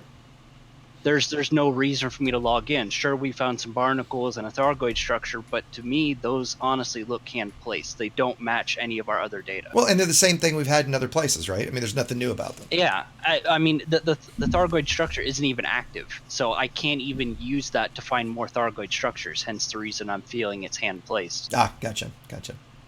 Interesting perspective. And Yamiks, I think you were trying to jump in before that. So, before Effie went there, sorry if I butcher your name there. I do that to everyone. That's the first time. Anyway, right. So, DJ did mention some interesting points there, and well, when I smell bullshit, I call bullshit. So, DJ, hopefully you don't mind, but saying that a lot of people that I talk with enjoy that there's just anecdotal evidence. It doesn't count, mate. Just saying that a lot of people that you were around enjoys. Of course, yeah, you create your own community, your own fandom, and so on and so forth. Of course, people that think relatively like yourself will have relatively similar ideas about what happened. The same with me, the same with everyone else in here. Now, Yeah, so briefly... I can say the same thing about my fandom, right? A lot of people right now in my chats and also so forth are saying quite opposite things, and that's that. But the thing is, now enjoyable. Yeah, there is always some people that will enjoy one thing or another. Even right now, what we're doing, you know, the shitstorm that we're doing, someone is enjoying, and to an extent, of course, I do too, because I get to be angry properly for once. But honestly, it's more depressing than it is fun at this point. Regardless, though, to counterpart that shitting on DJ thing, DJ was right there about the fact that the developers could have actually done something to make, well, at least the original idea of the trip happen, like, you know, exploration being the main focus there happen. Of course, the same thing would be with combat eventually, maybe turn up, I don't know, Targoids maybe later on or something, somewhere. You could have done all sorts of things. I'm not going to speculate as to what they could have been, because coulda, shoulda, woulda, there's Captain Hindsight too. What I personally just wanted was, as I said, travel to Cone Sector and explore and collect data just like our canon friend here. So, not being able to do that, it's essentially just leading on. And the problem with this whole event is the fact that they led on, saying earlier on that, sorry, we made a mistake. I would have definitely respected that. I would have definitely respected anyone who said that, oh, I'm in this grand position. Sorry, I made a mistake. That actually makes me raise up and say, good on you. You've done well. You recognize it and you admit it. Now I'm actually trusting you. Next time, developers have to say something about, well, really anything when it comes down to in-game events. I'm just gonna go and say, why should I bother? We did have Zach from Frontier's community department in our Discord there for a while, talking with the general populace. But after this happened, DM. After this happened. This was just yesterday. When you say his department, who are we talking about? Paige? It's Zach. Hang on, let me look. Zach Antonacci. Yeah, it was Zach. Zach was in your chat. Yes. Okay. Zach. Okay. Zach was in our general chat trying to talk with everyone and I basically imagine that was relay not Frontier's pleasant. side. It was quite unpleasant.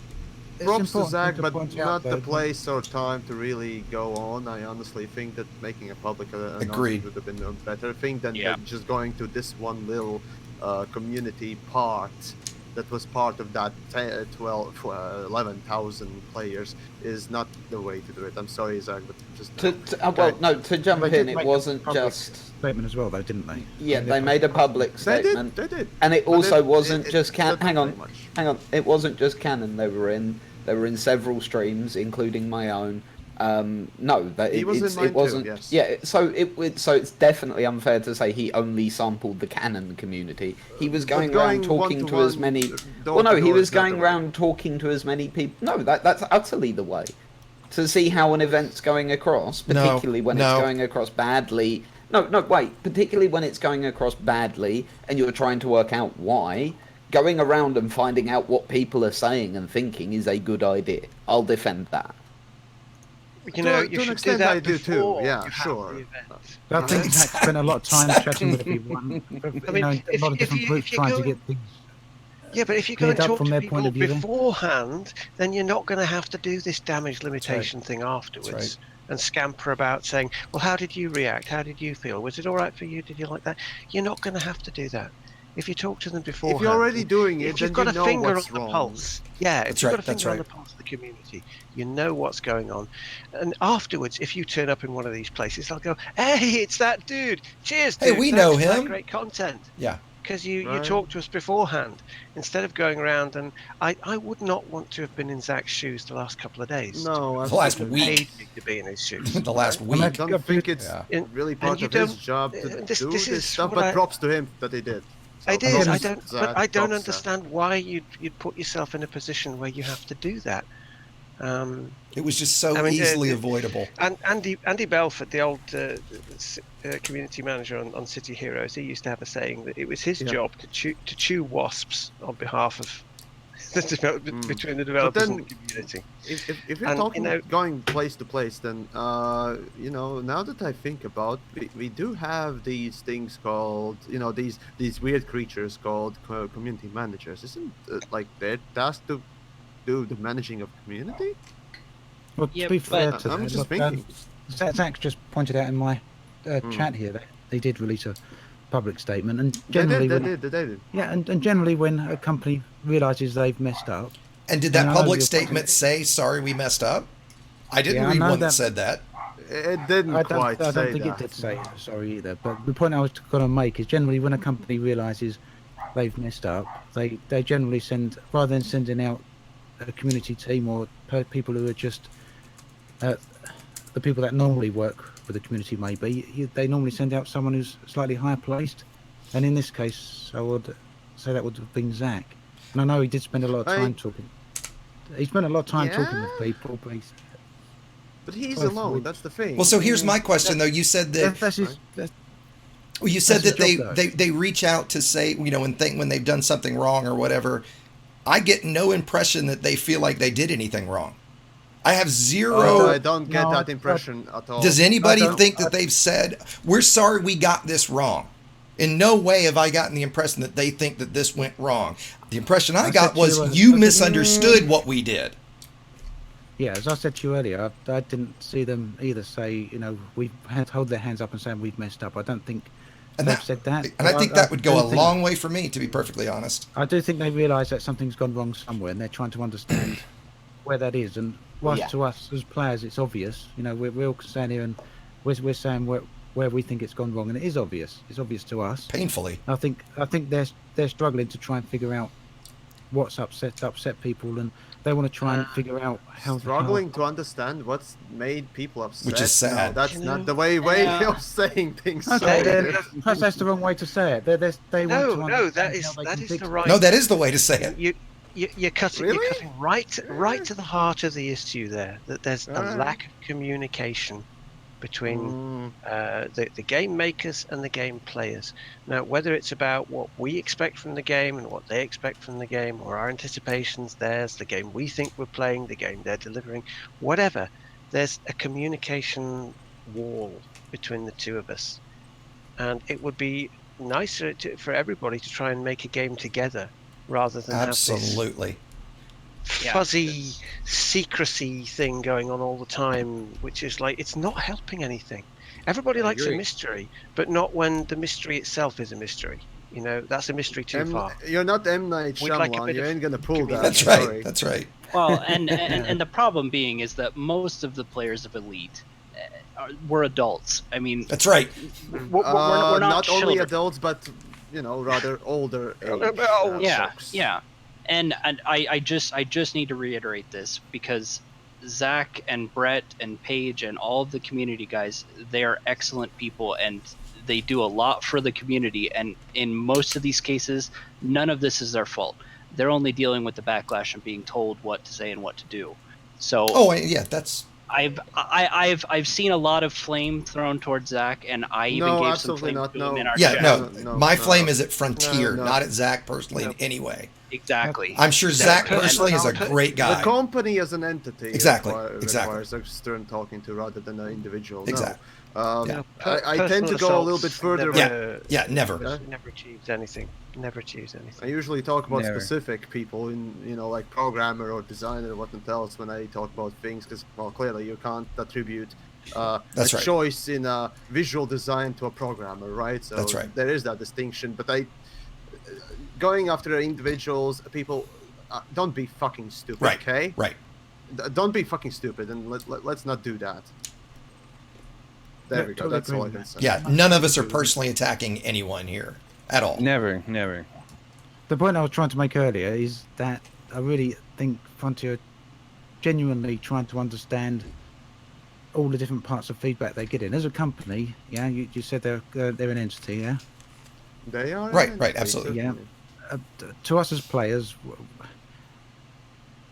we can say pretty quickly off the top of our head what's annoyed us about it. From So their point of view, they've got thousands of players, and they're trying to break all that feedback in all different places down, and distill it.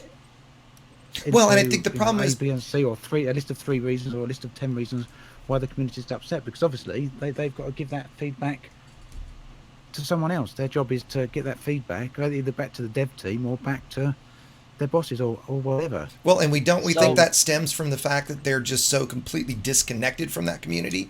Does anybody here feel like they Exactly, really are connected to what the community wants Well, and thinks? My worry I'll say- is that they'll take the objections and they'll put them on a spreadsheet or a flow chart and say, there you go, there's a flow chart. Here's the objections. Here what you have to do. There's no soul in that. There's no feels, and There's no connection. I put a lot of soul in my is- videos. It's emotional. This response is emotional. I've seldom seen such of an emotional response in this game to what I'm seeing to this. This is all from people who love the game, but are outraged. They feel betrayed. This is, you know, it's just pure raging pitchforks and fury. It's emotion. Yeah. It's emotional driven. You can't break this down into logic and numbers and spreadsheets. Yes, It's unquantifiable. You that's can't kind of do what it. That's kind of So, what I'm getting. humans at. are There was emotional, someone in my, obviously.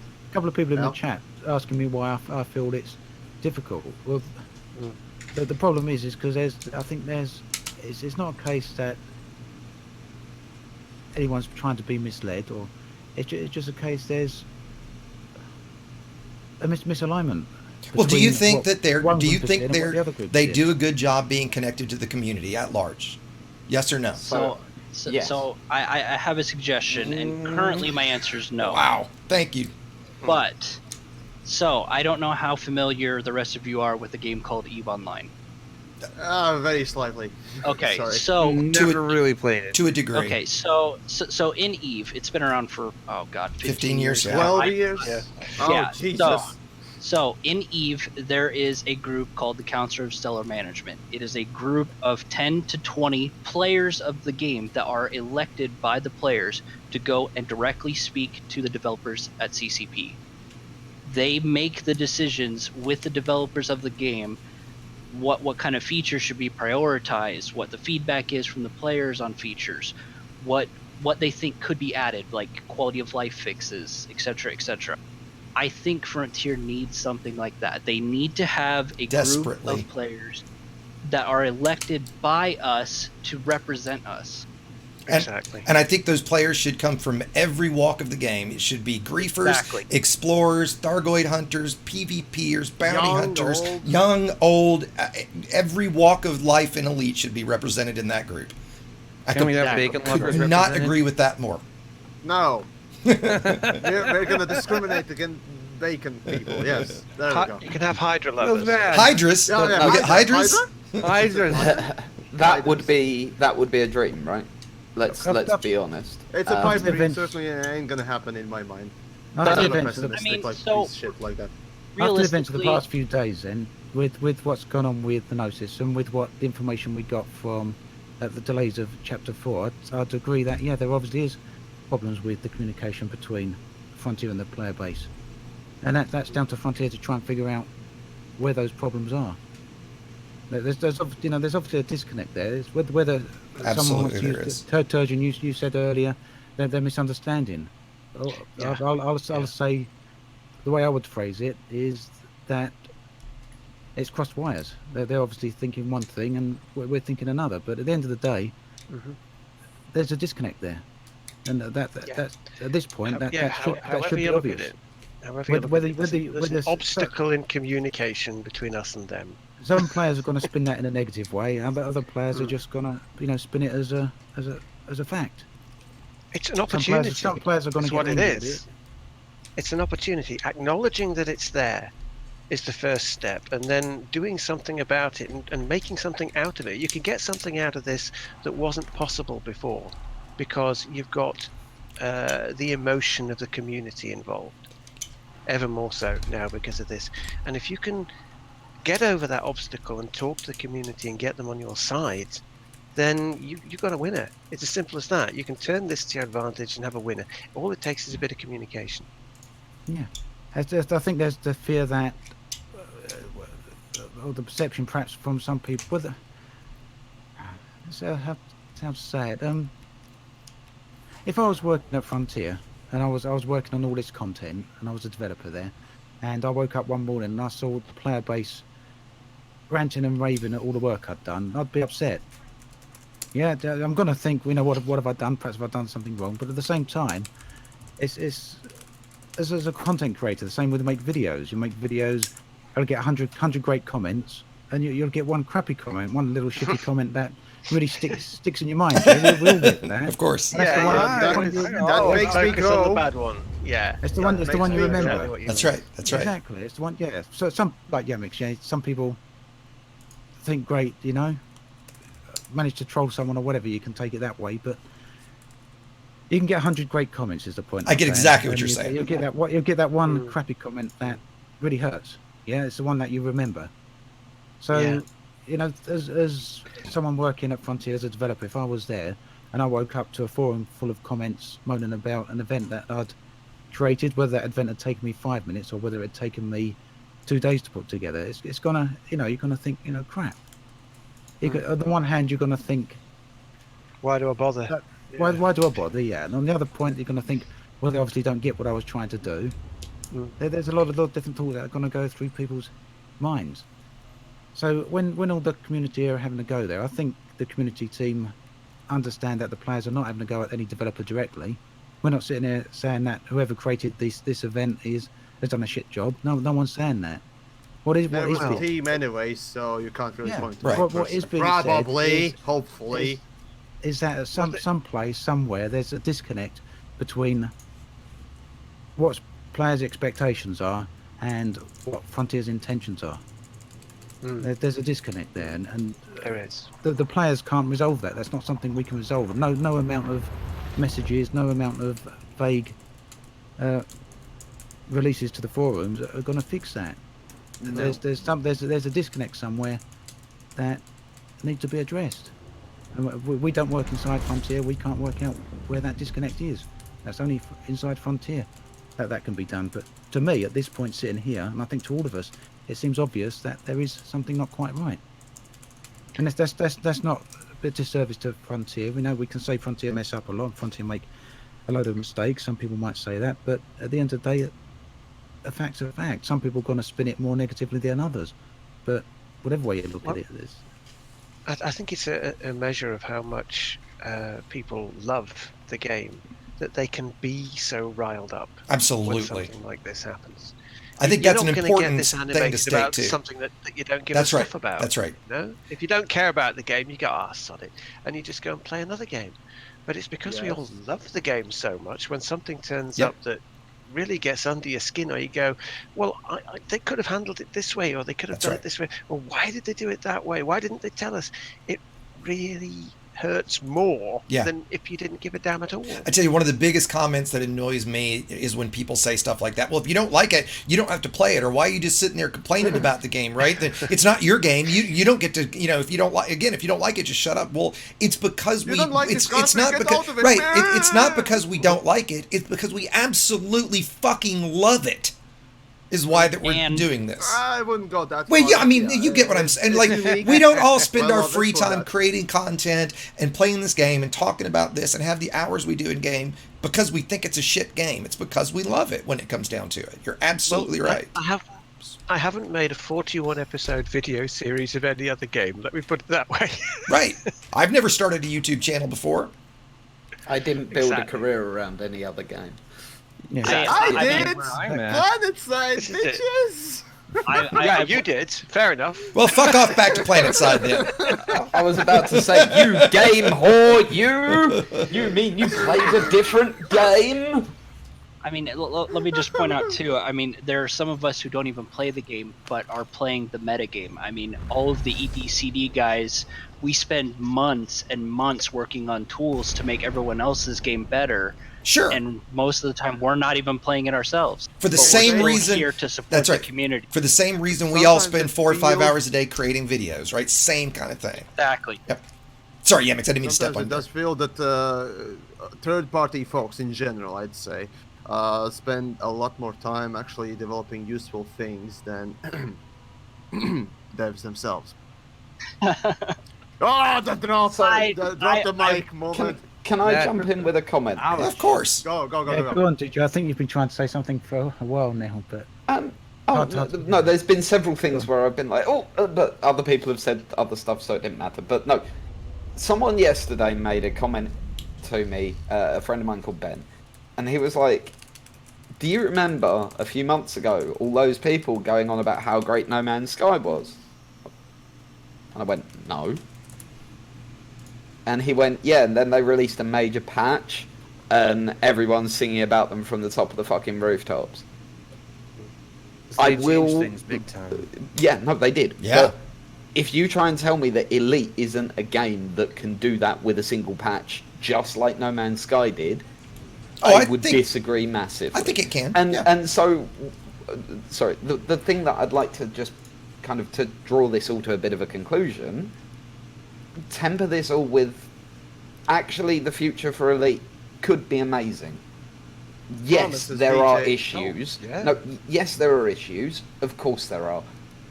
But we can help with those. For God's sake, Frontier, let us help. And that's not just us as content creators, that's us as a community. Yeah?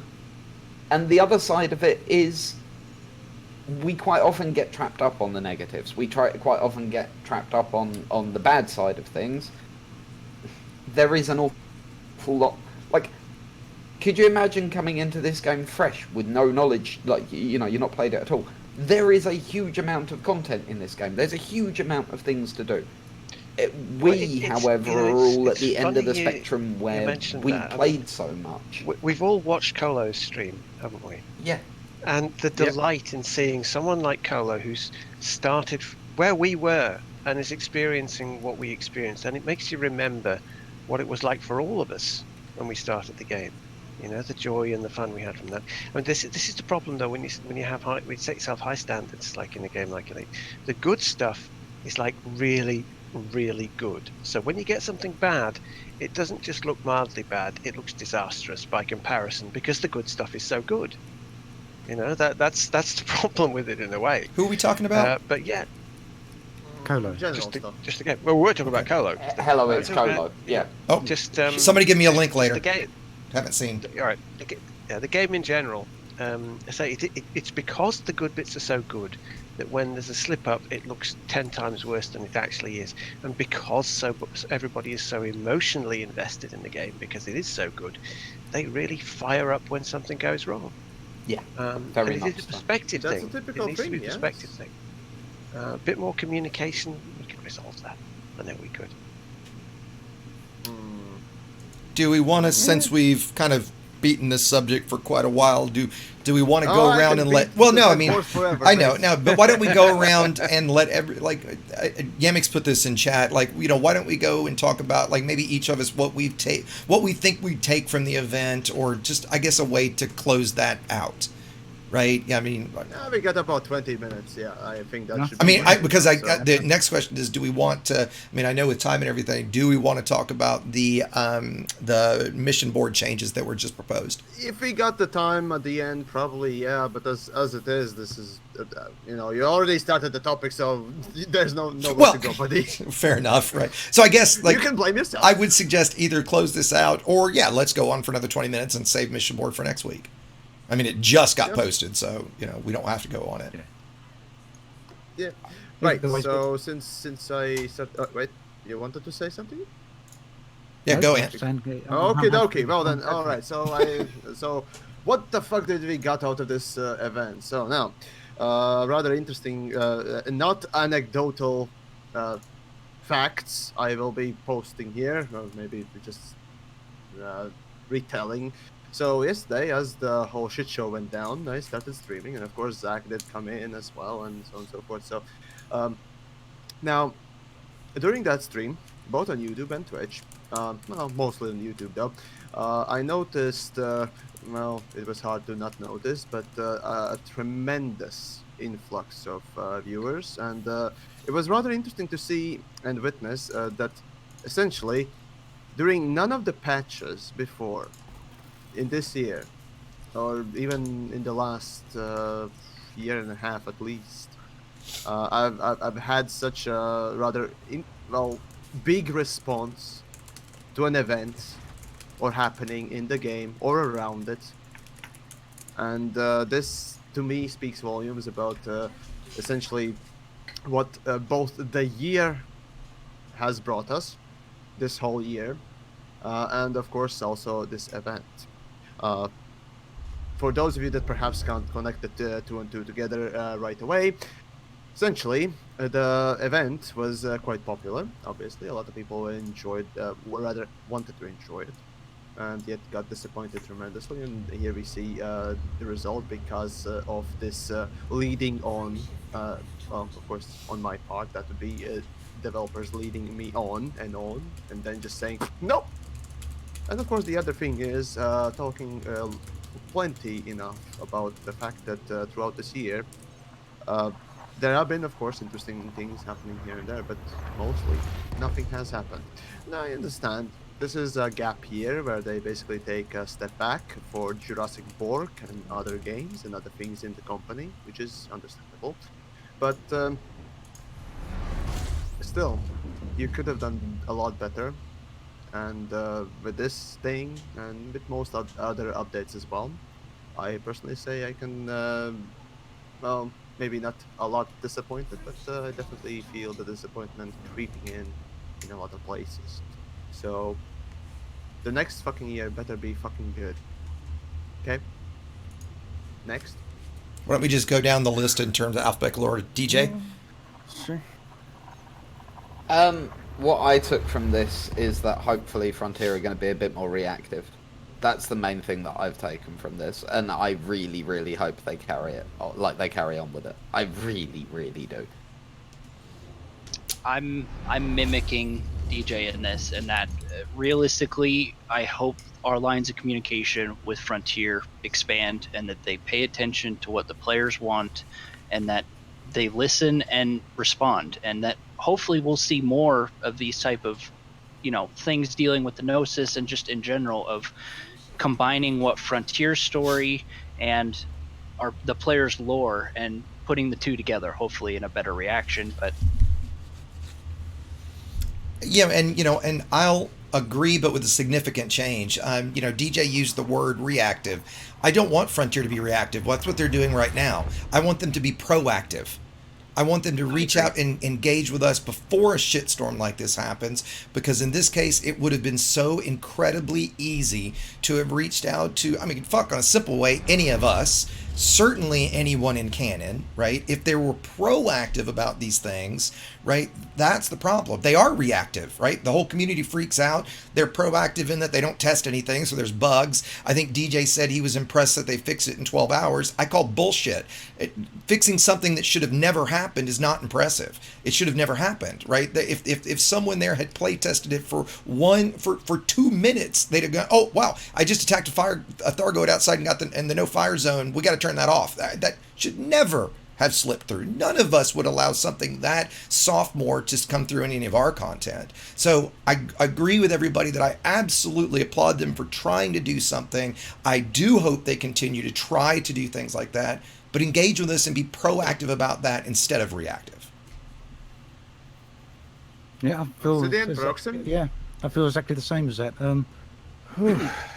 Personally, when I saw the event start being announced, I was pretty excited about it all, and it still is a lot of interest. I'm flying around the Gnosis now, and I'll stay out here for quite a while because there's things going on, and who knows what's going to happen next. This might be the end of the event, maybe it's not. But I think I'd like with DJ and Haffy and Exegius, I'd be a little bit concerned that Frontier take the reaction towards this as a sign to perhaps not do any more events. I think that that would be a shame after seeing the amount, as Yamiks pointed out, the amount of interest. Just look at the amount of people watching all the respective live streams right now. That's right.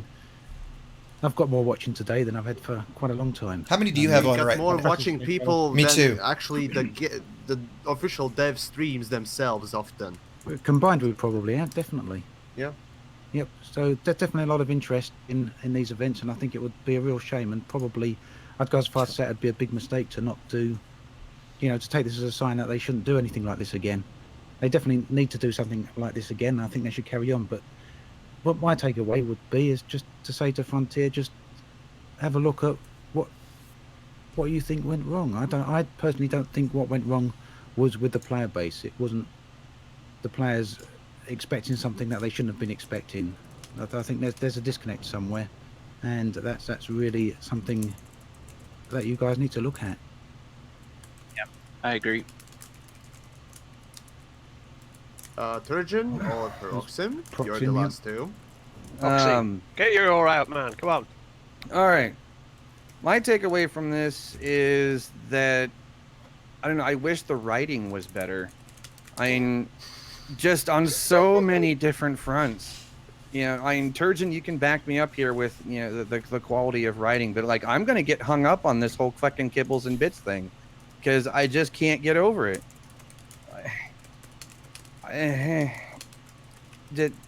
Yeah.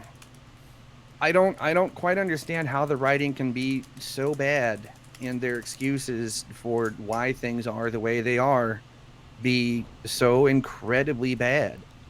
I mean, there's a couple of forum posts. There was even a Reddit post that got put up to where plenty of posts that had where some random Joe from God knows where came up with a better story inside of 5 minutes, and I saw the guy that. did it for free. Yeah, come on, guys. Story writing is not easy, but in this case, there's no excuse. Like, come on, Darth, where's the kibbles, George? Come on, you can do better than that. Like, what the hell? Like, come on. Oh. Yep. Nicely done. That's there you go. Turgeon, what you got? Yeah. Well, it's. I don't know. I mean, I've had a crappy week anyway. I'm not going to bother going into why I've had that. Those that know. But because of all of that, I wasn't actually on the Gnosis when it got there. I was toying with the idea, and then I thought, no, it's gone.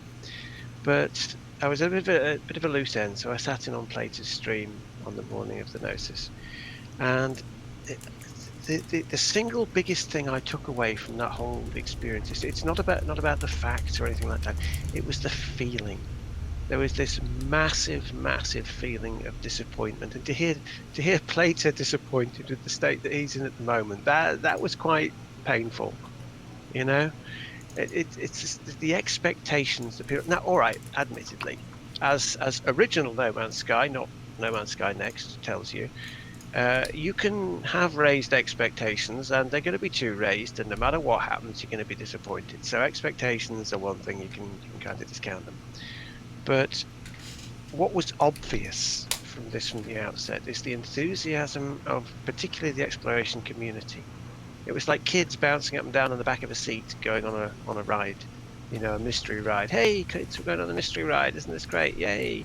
And you drive around the block and go to McDonald's, and your kids aren't very happy. It reminds me of that scene in Transformers where the guy takes his kid into the Porsche. Oh, yes. You really think I'm getting you a Porsche? Yes.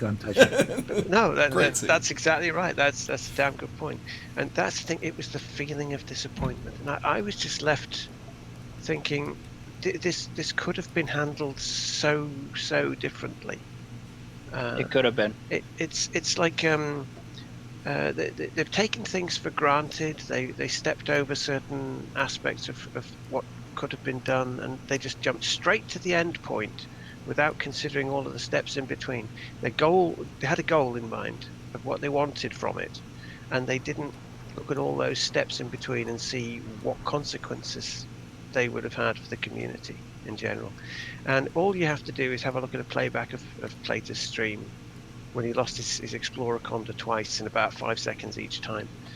And the disappointment, it's tangible, it's coming out of the screen to grab you. And you don't ever want the launch of a new feature in a game to be associated with that level of disappointment. And the disappointment wasn't to do with the new content of the game. That's the saddest part. that stood on its own. You know, Yeah, the Guardian stuff is brilliant. We love that. The Hydra, they're Aside brilliant. from personal narrative, which is personally narrated on top of Well, personal narrative for personal narrative and all that stuff. Yeah, there That you is completely another story. That, as you Personal know all narrative? too well, Yamiks, as you know all too well, me as a Oh, don't storytelling even person, start. it gets under my skin. But yeah, the whole thing, the disappointment, and you don't want to feel disappointment when new content for a game has come out, and it all could have been avoided if they'd just done 2 or 3 small things differently. Maybe with talking to the community, maybe amongst themselves if they'd realised that they could have done something different rather than just aim at the goal and go for it. Either way, talking to us or talking to themselves a bit more talks, a bit more feels, and they could have avoided all of the bad feels that have come out of this. That's what it comes down to. And it's sad. So what I've taken from it is they need to have more feels with the community, one way or another, because we love them. This is the point. We're not the enemy. We play the game. We buy the game. We want to play the game. Don't hide things from us. Don't go defensive. Don't go, oh, and run away when you see us coming around a corner. We're not the enemy. We are your friends. And if your friends are saying, hey, you've got something wrong here, mate, it's not because they don't like you, because they're your friends. That's right. You know, your friends are the ones that have the guts to tell you when something's wrong. Other people will say, oh no, that's fine if they're not your friends. It's only your friends who will really say to you, you know, you screwed that up there, mate. You could have done better. It's intervention That's time. the position we're in right now. I'm not their friend, and look where I am. Yeah, I'm probably on that list too. No, but okay, the sentiment is there. Sentiment is there, certainly. Yeah. Yeah. You know, like I know we're getting close to end of time, and maybe we won't go into we'll save the mission board stuff for next week. We got about 10 minutes. I mean, we can talk about it real quick. Before we get to that though, if we're going to finish this topic, and I definitely hope DM stays around, but I just wanted to thank DM for joining us today. If for those that are here late, and DM, why don't you actually introduce yourself one more time for those that have kind of heard you a few times but came in late, and let you kind of have the last word on this, since that this is Canon's deal. Yeah, so I'm Commander D. Mahaffey, DM for short. I'm the head of Canon's Research and Development Department. And I just want to say thanks to all of you guys for having me, and I hope that I have conveyed Canon's view on this accurately. I mean, by all means, if people need to come and talk to me about Canon itself, please, I urge you to speak to me. You can come into our Discord. You can ping me, whatever you need to do. I'm here for Canon and for the community. Yeah, thank you, just like Exigeous. Thanks for coming on. Indeed. Yeah, thanks for coming on, man. Yeah, super appreciate it. Yeah, and especially last minute. Very cool. Yeah. Before we finish, yes, I tried getting people. I tried. Before we finish, could I ask the rest of you to do a very brief introduction as to who you guys are? Because I've had a lot of questions about who all the individuals in the room are. So could we just have a quick, hi, I'm such and such, so that people can connect? You're names on to the top of voices? the list, DJ, so Yeah, you go. do yourself for DJ for our channels. Okay. Yes. Hi, I'm DJTruthSayer. I'm on Twitch. That was easy. Okay. I'm Commander Exigeous. I'm on YouTube. I do focus mainly on tutorial videos. Obsidian. Come, Obsidian Ant. Everybody knows who Obsidian is. We know who you are. Shut up, Obsidian. Yeah, right. I think someone pointed out earlier in chat, I don't know about whether the other guys have done it, but there is a Discord overlay, which I could have probably put on that, lets everyone know. Fuck, Oh, I that should've would done that would have been. Yeah, I should have done that would too. I have didn't been even nice. think about that. We'll all When agree we to- were all Something in we a can chat do in room. future. I had it screenshot. We'll all so agree you to could do that see next everyone's time. Logos. Yeah. But yeah, let's do that. Let's do next that for time. next Something time. we'll extend Yeah, in that'll be a future. good idea. Yeah. Paroxsym? All right. Tajan? Oh, Proxim. Yeah, Paroxsym. Sorry. Yeah. Okay, well, I'm Paroxsym. Some people from DJ Stream will probably recognize me. I've been there before. But yeah, I was a YouTuber, but I started doing live streams, and I've since jumped over to Twitch as my primary platform. So yeah, that's me. I do dumb shit like fly with no canopy all the way to Beagle Point in one stream, because why not? So, yeah. Does anybody not know who Yamiks is? Sorry, Turgeon, we skipped you. Sorry. Yeah. Go, Turge. You'll know who he is.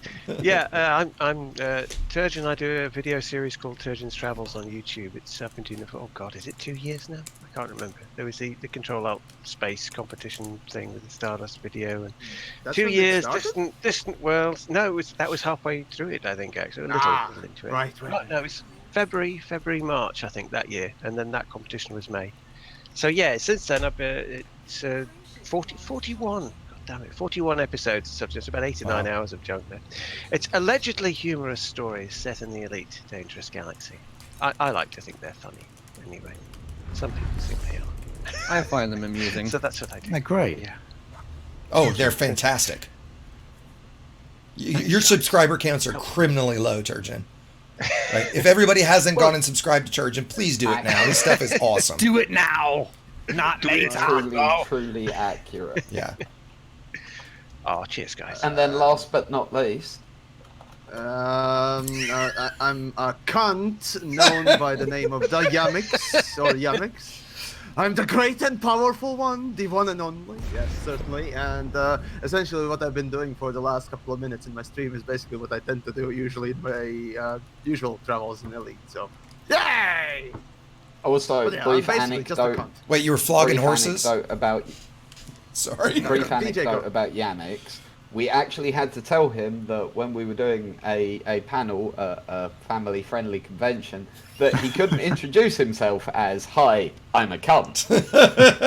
I did. And was he good? Yes. Was he good? You Yeah. did silly. He was good. He was so well behaved. He really He was on the. By which you mean I basically didn't talk because, again, I mostly didn't hear anything. As a matter of fact, I didn't hear the first question that was given to me, and the second one I barely got somewhat. So yeah, anyways. You did introduce yourself that way to a number of people around the convention. Oh yeah, story. plenty of them. Also, Right. he's rubbish at laser tag. Kappa. Oh yeah, sure.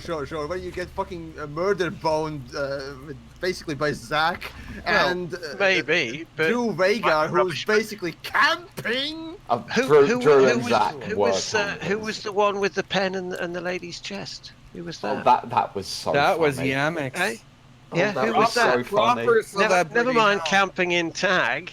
Eh? Never mind camping in tag. Who's the one with the pen? Eh? Who's Yeah, that? that was so funny. That really was. That also happened. Anyways, I mean, we can talk about this stuff, but As a brief aside, if you weren't at Fantasticon this year, you should really be at Fantasticon next year. Sounds like it was fun. It's a good maybe. weekend. But if you're saving money for something, then perhaps saving money for Frontier Expo would be more interesting. As well, let's be honest. Yeah. When Anyways, is Frontier so- Expo? Do we know? Good question. No, idea. this year, not this year. So that was confirmed, not this year. As Okay. for next year, who knows? At this point, just wait and see. So that's what I swear, suggest next everyone do. Frontier Expo, I'm doing my damnedest to get there. I'm gonna fly overseas to get there this time. Broxton. What? You know what you can do? What? Cut on the bacon and vodka. Vodka's cheap. It's fine. All right. Fine. So, it's more or less the end of the stream, give or take. So, do we want to go in quickly for the last the topic that you wanted, Exegius, or? I mean, I would say let's at least touch on it just very, very Right, good briefly. idea. Yeah, just since we brought it up a few Then times. you go. Since Right. it was your topic, go. So I'm going to post this into my chat. I'll make sure it's in the creators channel, guys. If you guys want to post it to your streams. But in short, and we won't cover this a whole lot. There's mixed reactions so far, but Frontier's suggesting implementation of a dedicated mission server. So the early ramifications of that are there would be no more board flipping. So the board between open solo and private would be the same. They're saying that it would offer a 10% buff in pay, and that it would be a shared board across everything. So obviously the positive impact of that is no more board flipping, which we all agree that we hate. I think the potential, and I'm not going to speak much because I've talked a lot today, I'll let you guys go, but I think that the potential negative impact is things like BGS grind, rank grind, and money grinds, where it's very important to efficiently fill your ship up before you leave, are going to potentially be massively impacted unless the amount of missions is dramatically buffed. I see this as, I see the removal of board flipping as a great thing. I see the implications of it as a really, really terrible thing. And with that, I'm going to shut up about it and let you guys go. Right. To quickly, yeah. Again, board flipping can go suck a dick. That's immersion breaking thing that I really, really, really hate in this game, which is why I often say we just need open only. If we have to choose one fucking mode to get rid of the fucking board flipping, but whatever. As for the missions, all I can say is brace for underpaying missions even further. Raise as much stink as you can, and hopefully we might get some mission balance? Question mark? Next. I'll jump in and say, as someone who categorically refuses to board flip, I'm really happy. I do a lot of missions. I refuse to board flip. If I can't find a good mission in the system I'm in, I jump to a different system and get a mission there. Can I ask a quick question, DJ? Yeah. For those, and I'm not even going to argue the answer at all, but for those missions, are you talking about just needing something to do and you're going to do a mission, or something where you're doing a grind to earn something like money, rank, or BGS? I'm a hideous human being who refuses to grind in any way, shape, or form. Okay. I will flip from thing to thing, and if I don't want to do it, I won't do it. Okay. So it is very much just, I feel like doing missions tonight. Okay. And so, I'm not seeking out a particular thing, other than I tend to choose missions by reward. Okay. So I tend to take materials over anything. So I'm not looking for money in particular. Okay. But I'm someone with like 3,500 hours or something stupid like that in this game. Yeah, when your playtime is registered in multiples of weeks, you're not your average player. So you're catching me then. My point being that I know I was being a smart I do ass. probably shouldn't be taken as representative of the majority of the player base. Sure. Ant, what's your thoughts? I think, well, obviously, we're going to have to wait and see. This is going to be a pain in the backside if we get rid of board flipping, in the sense that it means, like Yamiks pointed out, we're going to start losing a lot of money. I know Frontier said they're going to increase the payouts of all missions by 10%, but it's joke. Yeah. Well, I don't think that's going to be enough to make up for the amount that many people are going to lose, even though Frontier say that wasn't the way the game is intended to be played. But I guess the flip side is, if there's going to be a standalone mission server, it potentially means that maybe we'll have a mission board that offers 100 missions in one go. Who knows? And that would be fantastic. Yeah.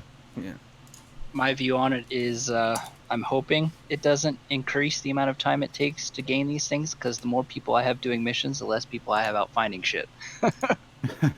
There is that. Very good point. From my point of view, I don't think that it's going to be necessarily a bad thing, but I'm definitely in the wait and see camp. And because, again, as has already been said, it really depends on the implementation. 10% payout increase. Well, I don't think that's going to be enough to necessarily make up for, the min-maxers out there that only, take missions above a certain threshold, of XYZ or whatever. And so there's going to have to be some tuning, and I'm expecting bugs in the server to not work and all kinds of other nonsense like that. So I'm in the wait and see. Once this gets implemented, personally, I'm going to wait a month and a half before I make up my mind one way or the other on the new system, because we're going to have to give them time to really iron this thing out, I think. So that's kind of where I sit on this one. From yeah, sorry. I'm old. I've got to watch my blood pressure, so I'm not going to look into that until it goes live. All right. And DM? Someone coming from a technical background, I hope that they have tested this on load, because that's a good joke. From experience, Frontier is obviously not good at bug testing, and they most certainly are not good at bug testing at load. They do not scale well in any sense of the word. Yeah. Yamiks, did you want to close it out? I already said my thing. Okay, but sorry. basically, just like with the wing missions, how about you don't half-ass it and actually make it good and go that extra step if need be. I do appreciate that extra step. Wink, wink, 20,000 light year route planner. I love that. Okay? I Just love take wing that missions. extra step. I adore wing missions. They're some of the best fun I ever wing have missions, in this game. as I love an them. idea, a good idea, No, but in horribly execution. executed. Oh no, in Oh, execution, I adore them. Like, but Okay, you know, that's again, it. DJ's DJ's wrong, on the and that's it. payroll. That's it. I think DJ's on the Oh, payroll now. fuck off, am I on the payroll? I calls it. No, seriously, wing missions are one of the things where I'm just like, they've been. I kind of enjoy net wing missions too. positive. I agree, Yeah, actually. I really like them. I do like Yeah. them too. Well, I like get me them when wrong, they pay what they should pay, right? And like when 3.0 launched, 4 Type 9s making 100 million credits an hour, that I like, absolutely. The 4 elite ranked Type 9s should be able to make 100 million credits an hour, right? And in that regard, I think That's they're a what you need blast. to actually sustain their Exactly. running costs, Hey, pretty hey, much. I'm at almost 2 billion in rebuy costs. I got to have some way to make money, low. Right. right? 2 billion rebuys. My entire assets is 2.7. Yeah, let's Jesus. see. I'm I at got 1.857. Uh-huh. Yeah, 1.857 billion in rebuys. My rebuy is wow, 403. holy shit! I thought I'm getting near 1 billion credit of Yeah. rebuys, and I thought I had a lot. Start PvP and man, it gets expensive, Yeah. right?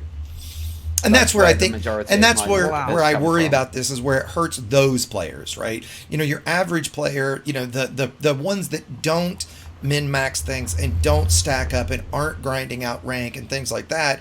Yeah, it is a positive change, I think, right? But it's those times when we do need to do, I mean, I think we all have, or at least I do. You guys tell me if you do. I have those days where, kind of like I'm doing on stream right now, where I work all day. I'm not playing. I'm grinding out materials. I'm grinding out resources. I'm grinding out money, whatever it is, rank, whatever I need. You're making a video. Right, so that later I can then have fun playing, right? And a change like that, I worry, is going to dramatically impact my work life in Elite, so that my fun life in Elite is significantly lowered, right? If they give us a 10x boost in missions, it could be fucking fantastic, right? Yeah. Yeah, I'll agree 10 that times you would be need nice. more. Nice. Oh, sorry, Yamiks, go. No. Sorry. I'll agree you need more. If you're going to do this, you need to be producing more missions, because there aren't enough. And the fact that I do just flip from system to system kind of shows that. But I think at this point we want to do sort of last thoughts, and we're done for the evening. I was just about to We're say that, running a DJ. bit over. Yeah, why don't you take us out, DJ? Go first. So, my final thoughts are, this could have been so cool, it wasn't quite. Let's make sure the next time it is cool, and let's make sure that there is a next time. Yeah, DM. Short, sweet, simple. DM, Yeah. I know you're new to today and everything, but what are your thoughts on today? I think it went well. I mean, honestly, if Frontier's listening, and I know Zach has been paying attention to the stream, I hope that they take what we say to heart and that they start making some changes. Yeah, I'll echo exactly that, right? What I said earlier, we sit here and complain because we love the game, not because we hate it. We want the game to be successful. I think it's ridiculous when I read people saying, oh, Elite's dead, or Elite's dying, or it's not going to be here. To me, that's ludicrous, right? But I do worry about its future and events like this, and, kind of what we've all been saying. I don't want them to stop. I just want them to get better, and I want them to be proactive instead of reactive. That's my word for the day. Yeah, I'd say the same. As I've looking through chat here, I'm obviously missing some comments here, but one thing that's come up a few times is the amount of salt that's apparently been on the stream here. A bit of us being a bit too negative and crying about things too much, but I'd just echo the other points. We wouldn't be complaining, it's not really complaining as such, but we wouldn't be saying these things if we didn't like the game. And to the points that's come up, that perhaps we misunderstood some things, or perhaps Frontier have got their own ideas about things, and we're clearly not on the same page as them. We're clueless or whatever. I just say to that maybe that's a communication issue. If we're not if we're not all on the same page, maybe that's something that needs looking at. But yeah, hopefully we can continue with the events, because I think what's happened with the notice is pretty neat. I think it'd be Just awesome to see them the way things happened. try to do something new in the much. next month. That'd be amazing, right? Just come out swinging. Paroxsym. Yeah. Final thoughts is Gnosis, neat idea, poor execution, which I think is kind of the tagline for a lot of things Frontier has done over the years.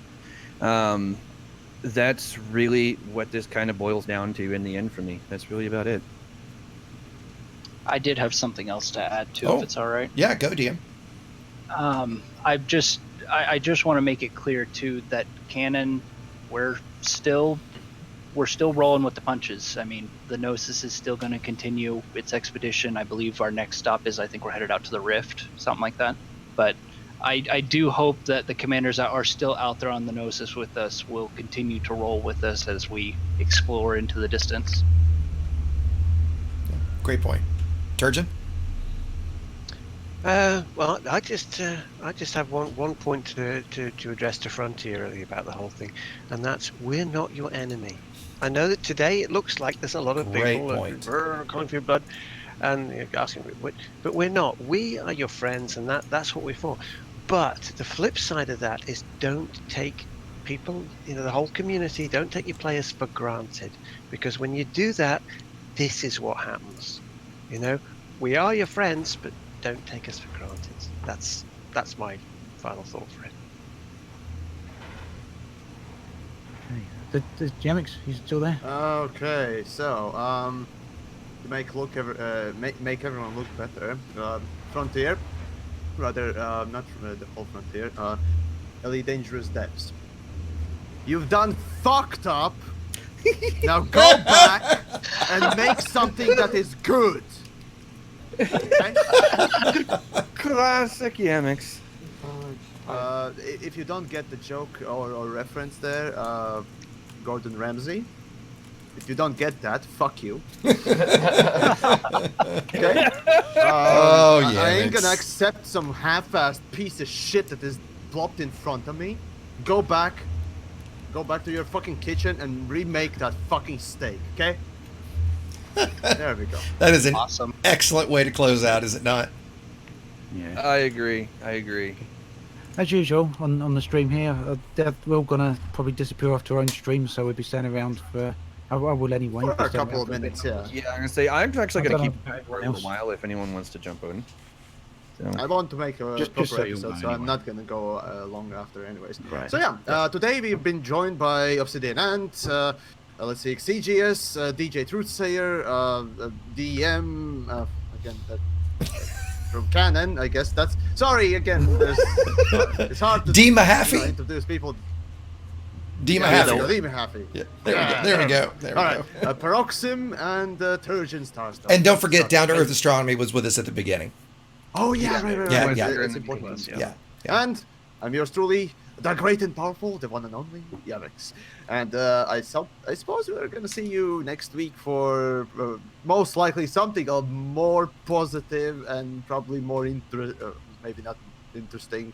Hard to promise that, but something more positive. I think. Maybe we'll stump you guys. We're gonna try. Maybe we'll stump you guys at Jeopardy. We'll see. I will wipe the floor with you all again. He did do it. Bring it. So yeah, once more, this was the creators roundtable and all that stuff. I suppose we don't really have a scripted ending, so I guess that's about it, guys. Enjoy your Fridays, and thanks for listening, watching, and of course, Squeaky will get the quiz. So make some noise, and keep doing it. we'll see the results. Yeah. Thanks again, guys. All right. Catch you guys. Thanks, guys, and I'll see you all soon. again. Yeah. See you all soon. Bye, guys. And yeah, Have a lovely thank you. evening. And anybody that wants to stick around for me, I'm going to jump up to my live streaming channel, so feel free to jump in if you'd like. All right, guys. Let me see if anybody else. I think everybody's going to head off to their own streams for the moment. Yeah, everybody looks like they're heading out. I'll see. Zadoria just jumped in and joined me. I had a feeling you were going to jump in, Zadoria. I might grab Storm and bring him down here. Yeah, and Mahaffey, thank you very much for joining us, buddy. That was it was nice to get you guys' perspective, since I know some of the guys at Canon, but not super well. I had tried to stay up with everything, but there was so much going on. So to have somebody come in, certainly at your level, I think was really great for me. I think to confirm a lot of things, because correct me if I'm wrong, but you guys did get quite a lot of hate at the beginning of this. Oh, dude, you have no idea. Yeah. At the moment, I think the latest thing we've been getting is we're being blamed for Q4 stuff. Oh my God! Yeah, wow. No, I'm not joking. People are saying that because Frontier was so focused on making our event, which trust me, it'll take.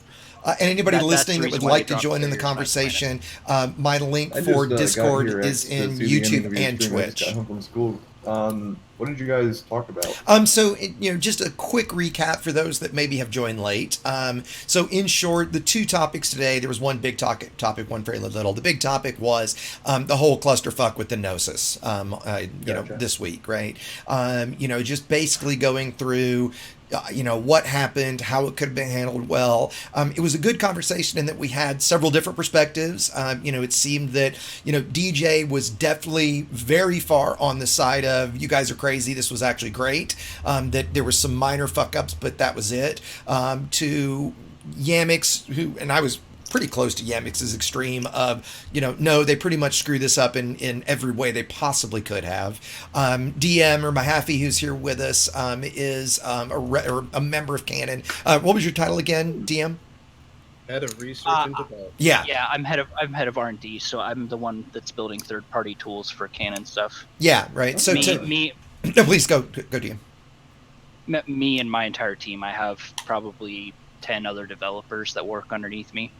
Great. And so, to have him come in and be able to share with us Canon's perspective, and I actually want to get back to that. And then just quickly, we can talk about this here in a second more, because we didn't really discuss this at length, is some proposed changes to the mission boards. And Pelly, you're kind of popping on mic, buddy, if you can stop. And proposed changes to mission board where there would be no more board flipping, in short, right? We would have one mission board that's the same between open, private, solo. And while I think that's great, I significantly worry about the fact that we try to get full missions, full stacks of missions when we're doing things like grinding credits, grinding rep, grinding BGS, that would be a really negatively significant impact of that. But let's get to that if we do in a second. I wanted to go back to DM when we were talking about, the response to Canon and how ridiculous I think that is. Canon or DM, tell me a little bit more, just share a little bit of the thoughts that, what happened with you guys. You found about this the same time we all found about it, right? When the Galnet article leaked. Absolutely. We had no other information beforehand. If anyone in Canon did, and I'm talking the council, realistically, they're probably under an NDA. They couldn't talk about it anyway. And even if they could now, they probably wouldn't. Yeah, I wouldn't think so, but right? I can tell you just from talking with the council one-on-one that as far as I'm aware, no one in Canon had any idea any of this was going to happen. Right, because this was, and again, correct me if I'm wrong, but from the very beginning, this was an exploration event from you guys. You guys looked and saw that, hey, look, there's a place we can get into Cone Sector. Everything's locked, but this isn't. Hey, Frontier, we noticed this. Can we jump in here? And in short, the answer was yes. Yeah, realistically, this whole Cone Sector exhibition came about because throughout the year, we have periods of inactivity. People have school, they have work, whatever. We like to spark up events and missions and stuff to get people excited because, obviously, exploration can be a very boring business. You're hopping around, scanning planets. It's boring. So we constantly try and, bring up missions and stuff that we can do with the Gnosis and whatever to, get our community involved again. Yeah, and Actually, let's do another thing, DM. Let's back up one other quick step. So I don't know if you're familiar with my channel at all. I focus on tutorials, mostly beginner to intermediate level content, some later stuff, right? But so, I tend to have a viewer base that's maybe not as deeply connected as certainly not Yamiks's or even Obsidian's. But back up a quick sec and just kind of explain to everybody briefly what canon is, what the Gnosis is. Just give everybody a backup, a little more information there. So canon is strictly a science-based group. We have no political engagements with any of the in-game factions. We do not participate in PvP. We are strictly around to search the cosmos and find all the science and record all the data and provide tutorials similar to yourself on how to use that data or how to find more sites and, just all the lore and everything to do with the science. The Gnosis is one of the mega ships. It's actually the only one that is controlled by a player faction, where when you dock on the Gnosis, and it jumps every Thursday, you actually go with it. And I think its max range is like 500 light years or something. I think that's right, yeah. Too big, but it's enough to the point where if we need to move mass amounts of people to a science area, say if we're going to go visit the Guardians or the Thargoid structure bubble, it's easier just to have everyone jump on that, and then we can move everyone, and then we typically, we offer up missions to say, hey, go check this out, report any data you find back to us. And roughly how many members strong is canon? As of 2 weeks ago, we just passed 5,000. Yeah, so the largest organized player group? Yes, absolutely. Yeah. We are probably the largest organized player group in the game. And by far one of the oldest, if I'm right as well. That was before my time, to be honest with you. I joined Canon about 2 years ago. Okay. Right when the Guardians dropped, and I became the head of R&D about 6 months after that. Okay. Yeah. The only group and somebody on stream or somebody in chat can correct me if I'm wrong, the only group I can think of that might be older or that has anywhere even close to the reputation that you guys have would be the Fuel Rats. Right. And, it's possible more people know about the Fuel Rats simply because of the nature of what they do, right? Because, you guys aren't coming to save stranded commanders.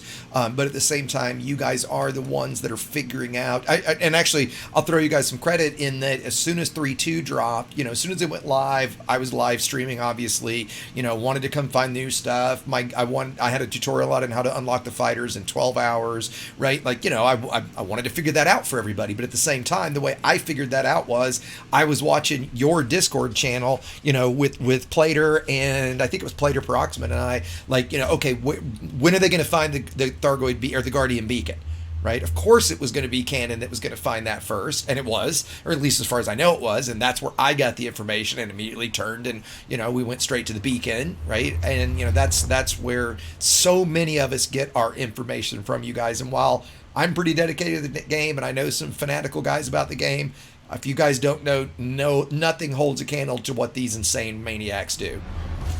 Right? I would like to point out that not all the discoveries that we feature are ours. And that's fair. And sure, that's fair. In the past, Canon has had problems giving proper credit. The first thing I did when I came in was I started making standards and saying, look, these people are complaining they're not getting credit, that they found this stuff first. We need to fix that. So recently I've been working on some stuff, but in the past year, I'm the one who's spun up all of our report forms. And my goal was to make sure that everyone got credit for what they found. Obviously, I can't be everywhere at once. Of course. So my strict requirement was, if you want to be credited for it first with us, you have to report it using our methods. Sure. I can't be on Reddit and the forums everywhere else. Right. It's not your responsibility to go collect that data. It has to be brought to you. Right. I've got 5,000 members in Canon, plus however many other members not in Canon that send stuff to me, and I'm constantly overloaded with data sometimes we get behind. Of course, right? And somebody, RKMN Gaming, just posted in chat, and I think this is absolutely true, that in a large way, Canon is the group that moves the games forward, that moves the narrative and what's going on forward. And I think that's essentially true. I mean, that's It's what we're here unfortunate. for. Yeah, right. And I think the crux of, and I think it was very interesting for me, like when and DJ and I, and by the way, being clear, we get salty about things, and DJ and I may have gotten an argument here. You should have seen DJ and I earlier today in chat, right? Oh my God, if we were basically with our keyboard screaming at each other. And in no way am I screaming at DJ. I think DJ's a great guy, and I made that clear to him, as a side, just to make sure that, I'm not pissed off at DJ about this. I think he is dead fucking wrong about this, right? It was really interesting for me to get your perspective as somebody who ultimately, I said this on stream, ultimately this was your event, right, that Frontier kind of latched onto. They decided, hey, Canon's creating this narrative, they're creating this, we can use, and I wish I'd actually said this before, we can use this as narrative in the game for the narrative that doesn't fucking exist. So let's take what they're doing, and while it's cool to take player content and weave that into the game, I think that from a objective goal standpoint is fantastic. But to have taken your, I'll almost call pacifists groups' goal, which was to explore an unknown region of space and turn it into a complete combat objective, was just so completely backwards to me, especially when it easily could have been both, right? We easily... Please. I've got 2 points. One is my personal view, and 2 is my view on what Frontier thinks. Number 1 is I was pissed. When I saw the Galnet article leak, I was half expecting it, but I'll be completely honest, I was furious. Let me ask a quick question there. Were you pissed because it got leaked early, or would you have been pissed regardless? Probably part of it was it being leaked early, and that is coming from someone with a technical background who knows how simple that is to not leak that. Same here. The second part of that is I wanted us to be in Cone. I expected the combat. That's fine. Yeah, we're jumping into a space where we've been warned that there's Thargoids. Totally understand that. I was expecting to get into Cone and be stranded. Yeah, sure. And I see Yamiks has joined us too. Thanks for dropping in, Yamiks. So if you guys hear Yamiks as well. You notice me? Well, I just did. Silently slipped You did. in You there, did kind of didn't slip in silently. So, oh my, like a penis in the dark. Oh, God damn it. Oh God. we had this coming. We had that. Yeah, we had did. it coming. Now I can't get that out of my head. Okay, so yes, it was extremely frustrating. I think from a technical facepalm, like, are you fucking kidding me? You're gonna mess this up this bad, and you can't get the article to publish at the right time, right? Well, that there was a second part to that. Yeah, that's what I'm saying. Yeah. On top of that. Well, on top of that, so after this whole failure happened, and now we're stranded in this system. Now there's another leak in Galnet basically saying that the Gnosis is already repaired. We already know it's going to be repaired, and yet we're still being attacked. I saw that too. So I'm confused. Well, and how about the fact of, like, am I the only one that finds it absurd that the Gnosis didn't even get a damage model? Oh yeah, no, that's lazy. I can explain that easily. Yeah, I know. Yeah, it is. I'll give them props that this was last minute. Last minute in terms of game development. Building a model like that may take more than 3 weeks. Do they not have damaged megaship models already that look like the Gnosis? They do. They do. I mean, I think they do, right? Oh, they do. Plenty of megaships have been found half destroyed or destroyed. Yeah, I mean... That's true. So, yeah, I mean, it would have taken just slap on the note. I mean, I know it's hard to take, a label image of the Gnosis and slap it on another art asset, but, you would think in the hour they had to decide it, they could have done it. I mean, exactly, right? That's my point, right? If they'd had an hour, they could have done that, you would have thought. Yeah. So, on to my second point. Yeah, please. What I think Frontier took this as they wanted to spin out good PR. Obviously, that backfired. Obviously, you don't say. I won't say who I've spoken to because due to my relation, yeah, that's fair. Of course, being a third-party developer, I do have a little bit of restricted access to Frontier, more so than most people, but that was what they relayed to me, is that they wanted this to be good PR, and obviously now they're sitting in damage control mode. Oh, and that's to be expected, right? And the sad thing I think that we all think is it easily could look. Okay, look, there was a Kotaku article that came out about it, about how incredibly bad it was, right? That Kotaku article could have easily been Frontier jumps onto in-game group that creates this event, supports it, and thousands of commanders took place. Easily. Oh yeah, I mean, and it might have been easily as newsworthy had it gone right. Remember, there was the Dove Enigma, and it was reported as well. Exactly. And it was really good PR. Exactly. And yet, here we are having the opposite effect. Yep. I'll only relay this because of the relation between the two games, but if you've ever followed EVE, they have these constant massive battles that they convert the battle into basically real world money. We're talking like into ISK, right? Like $50,000 worth of real world currency of these ships being blown up.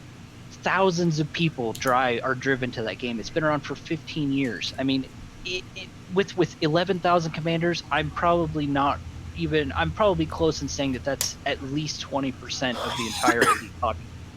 In one event, it could have been huge PR for them, but now it's turned into bad PR. Yeah.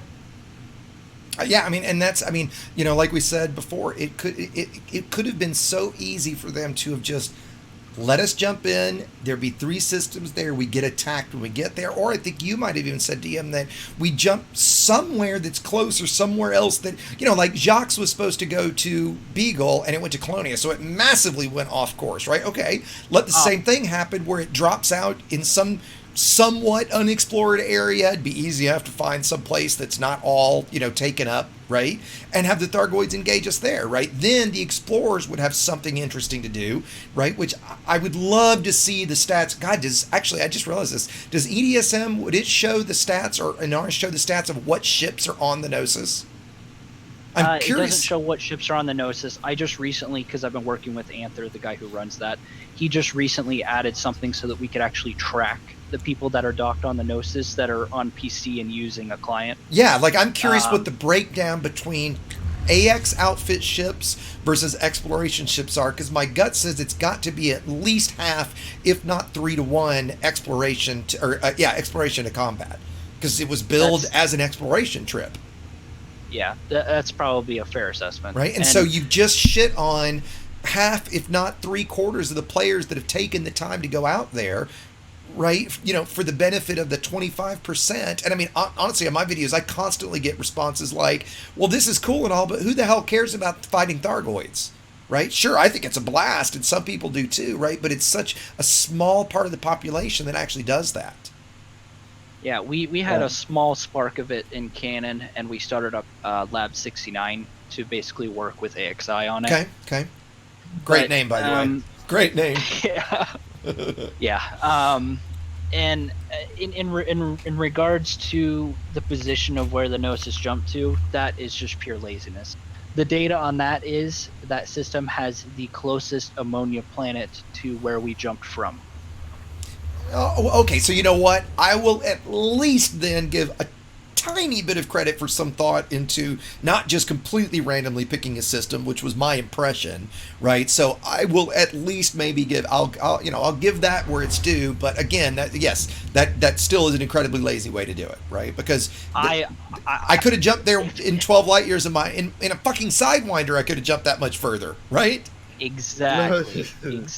We have a mega ship that can jump 500 light years, and you dump us 12 light years away. Right. That's why I flew and recommended. And you know what?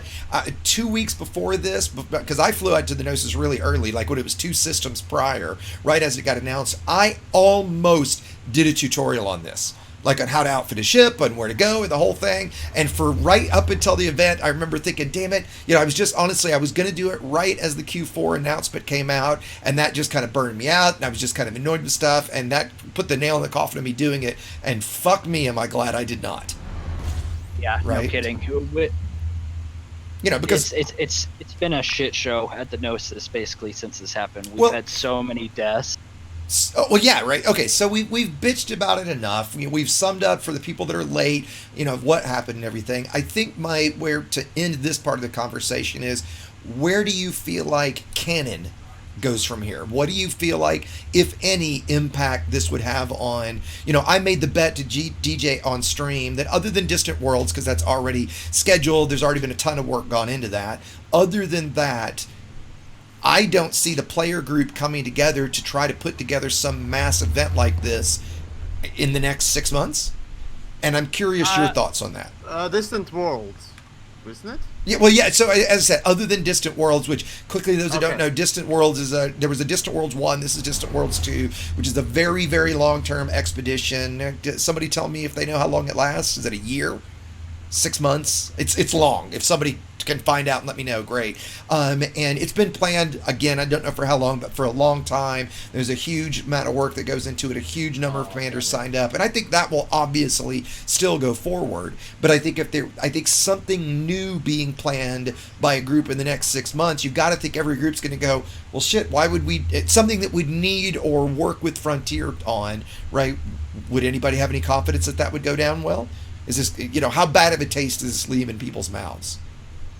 It's left a bad taste in our mouth for sure. And I mean, obviously we have to work with Frontier to move the Gnosis, and the Gnosis is going to keep moving. Of course. Where we go from here, we don't really decide that far in advance, because fuck if we know if somebody's going to find something and we need to rush over there. Sure. But I guess, do you see Canon going to Frontier and going, hey, look, we found something that's kind of cool, that's maybe a little odd, like this thing in Cone. You think we could do that? I don't see them doing that again, taking that type of risk. Not without some serious conversation happening with not just the council, but Canon as a whole, whether it be the council and the head leadership, the boffins, or if it takes in all of our leadership. I would have to say we would have to seriously have a sit down with someone at Frontier before we did something like this again, because I don't want to put my players through it. Yeah, and now the opposite question, where do you think that conversation would go had this gone well? It would have opened up a lot more doors, I think. I mean, it could have opened up a lot more doors with not just Canon, but other player groups. Yeah, I completely agree, right? It would have brought, we all know that exploration is, a sorely overlooked, and I, like many, am definitely looking forward to the exploration changes coming in Q4. I'm not super optimistic about what we're actually going to get in it, given, the cutback, given the limited content that we've gotten all this year. Many have heard me say it. I think a lot of us love Elite in spite of Frontier and not because of them, which is a damn shame, right? And it's just like I said, and I was shocked to see Kotaku quote me, but it was just sad, right? To me, this is the lowest point I've seen in the game in the 2.5 years and 3,800 hours that I have, right? It's the lowest point in the community. I cannot think, please somebody tell me if you can think of something kind of worse that's happened in the game. Salome was maybe, for some people, equally as low. I don't think it was as low as this. That was a shit show. I actually thought Salome was pretty fucking great and hysterical, to be honest with you. Right. I loved it. That is a sore point for us, because Harry Potter is actually a canon member. Oh, really? I didn't realize that. And now, was Canon involved? How was Canon involved in the Salome event? I don't think any of us were particularly involved. I mean, we had a lot of pilots that were helping it out, and obviously we were for helping her. But I can't think of any other example of it now. Yeah, I'll give a quick recap just for those that don't know. Many have probably heard of the infamous Harry Potter. He's with a group called SDC, which many have probably also heard. They are definitely known as a griefer group. I think they've actually, in a lot of ways, done a lot of good for the game. They've done good things in the past about pointing out things that were very broken mechanics in the game and kind of pushed Frontier to fix them. So they, I think, in my opinion, definitely caused some good. Many would say they've caused more bad. It's the point to argue. But when was Salome? A year ago, roughly? Let's see. Somebody can look it up. So there was a Commander Salome. It was part of the narrative. She was going to fly across the galaxy to bring some information to the Empire. Is that right? Something like that. Drew Baker made a couple of books exactly. Her character and kind of his event. Yeah, so she was written in the basically narrative. preparing for the book. Yeah, and it was going to be a live in-game event at a specific time, and she was going to in open fly across the galaxy. There was a team put together to protect her and escort her because obviously people were going to go after her. One of the people that was allowed on that team was Harry Potter. Everybody slapped their heads like, "Are you kidding me?" Everybody knows Harry is part of a griefer group. He's part of SDC, and in short, he turned and grabbed her and attacked her and murdered her. Right, and so the outcome of that, Drew said before it happened, would be written into his book. So written in his book is Besieger, or that's one of the names Harry goes by, that Harry Potter, turned coat and murdered Salome, right? So the information still made it to its destination because there was a subplot written where another ship had the information secretly, so it would still get there. So it wouldn't ruin the plot, of what Drew was trying to do in his book. But Drew himself, kind of like canon here, Drew took a lot of fire for that. And you know what happened? Drew left the community. Right? He said enough is enough, and he, as far as I know, I don't know if he actually finally finished that book or is about to finish it, but he basically told the community, fuck off, I don't need this, this is bullshit, right? Like, he's not the one that decided this, the group that was appointed, whatever, to protect her. Don't remember the politics of it, but it was a huge shit show when it did not need to be, right? I actually thought, in a way, I did think that was pretty good emerging content because it was created by the players. Right, it wasn't it wasn't Frontier just switching a God mode switch, which is exactly what they did here. I think Frontier needs to build the tools to let us write the lore. Obviously, there's going to be some parts of the story that they're going to have to write for us. Of course, but for the most part, it's a sandbox. Let us play. Give us shovels, right? Yeah. Yep. They make the shovels. We play with them, right? Let us build a castle and have something come in and blow it up or something. I don't know, but it's the point of it's the reason why we play this games. We want to be involved, and we want to be able to make our own path and do our own thing. Yeah. You're bringing up a few times of Eve, and while I don't play Eve, I'm very aware of it. I have several friends that have left Elite because of Eve. They constantly try to talk me into playing Eve, and I tell them that the thing that keeps me in Frontier or keeps me in Elite is first-person flight model in VR. Right? Like I don't want to control a squadron and command a fleet or command whatever. I want to fly a fucking spaceship. Right, and that's what I agree. Yeah, and that's what Elite lets me do. But I think the community engagement, and I read those articles, right, about these giant battles involving thousands of commanders, right, and and how many like you just said, how many dollars, real world dollars, are destroyed in these battles, right? I'll admit the thought went through my head. I wonder how many hours of commander time were wasted in this event. Right, because there is a dollar value associated with that. At least a month of worth. Oh my God, I think it's way more than that. Making it win.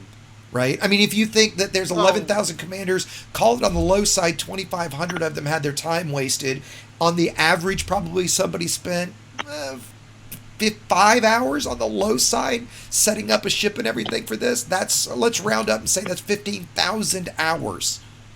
I mean, so just looking at the metrics that I can get from EDSM, because I was constantly monitoring how many pilots we had docked, and obviously this number is severely decreased because not everyone uses the third-party clients.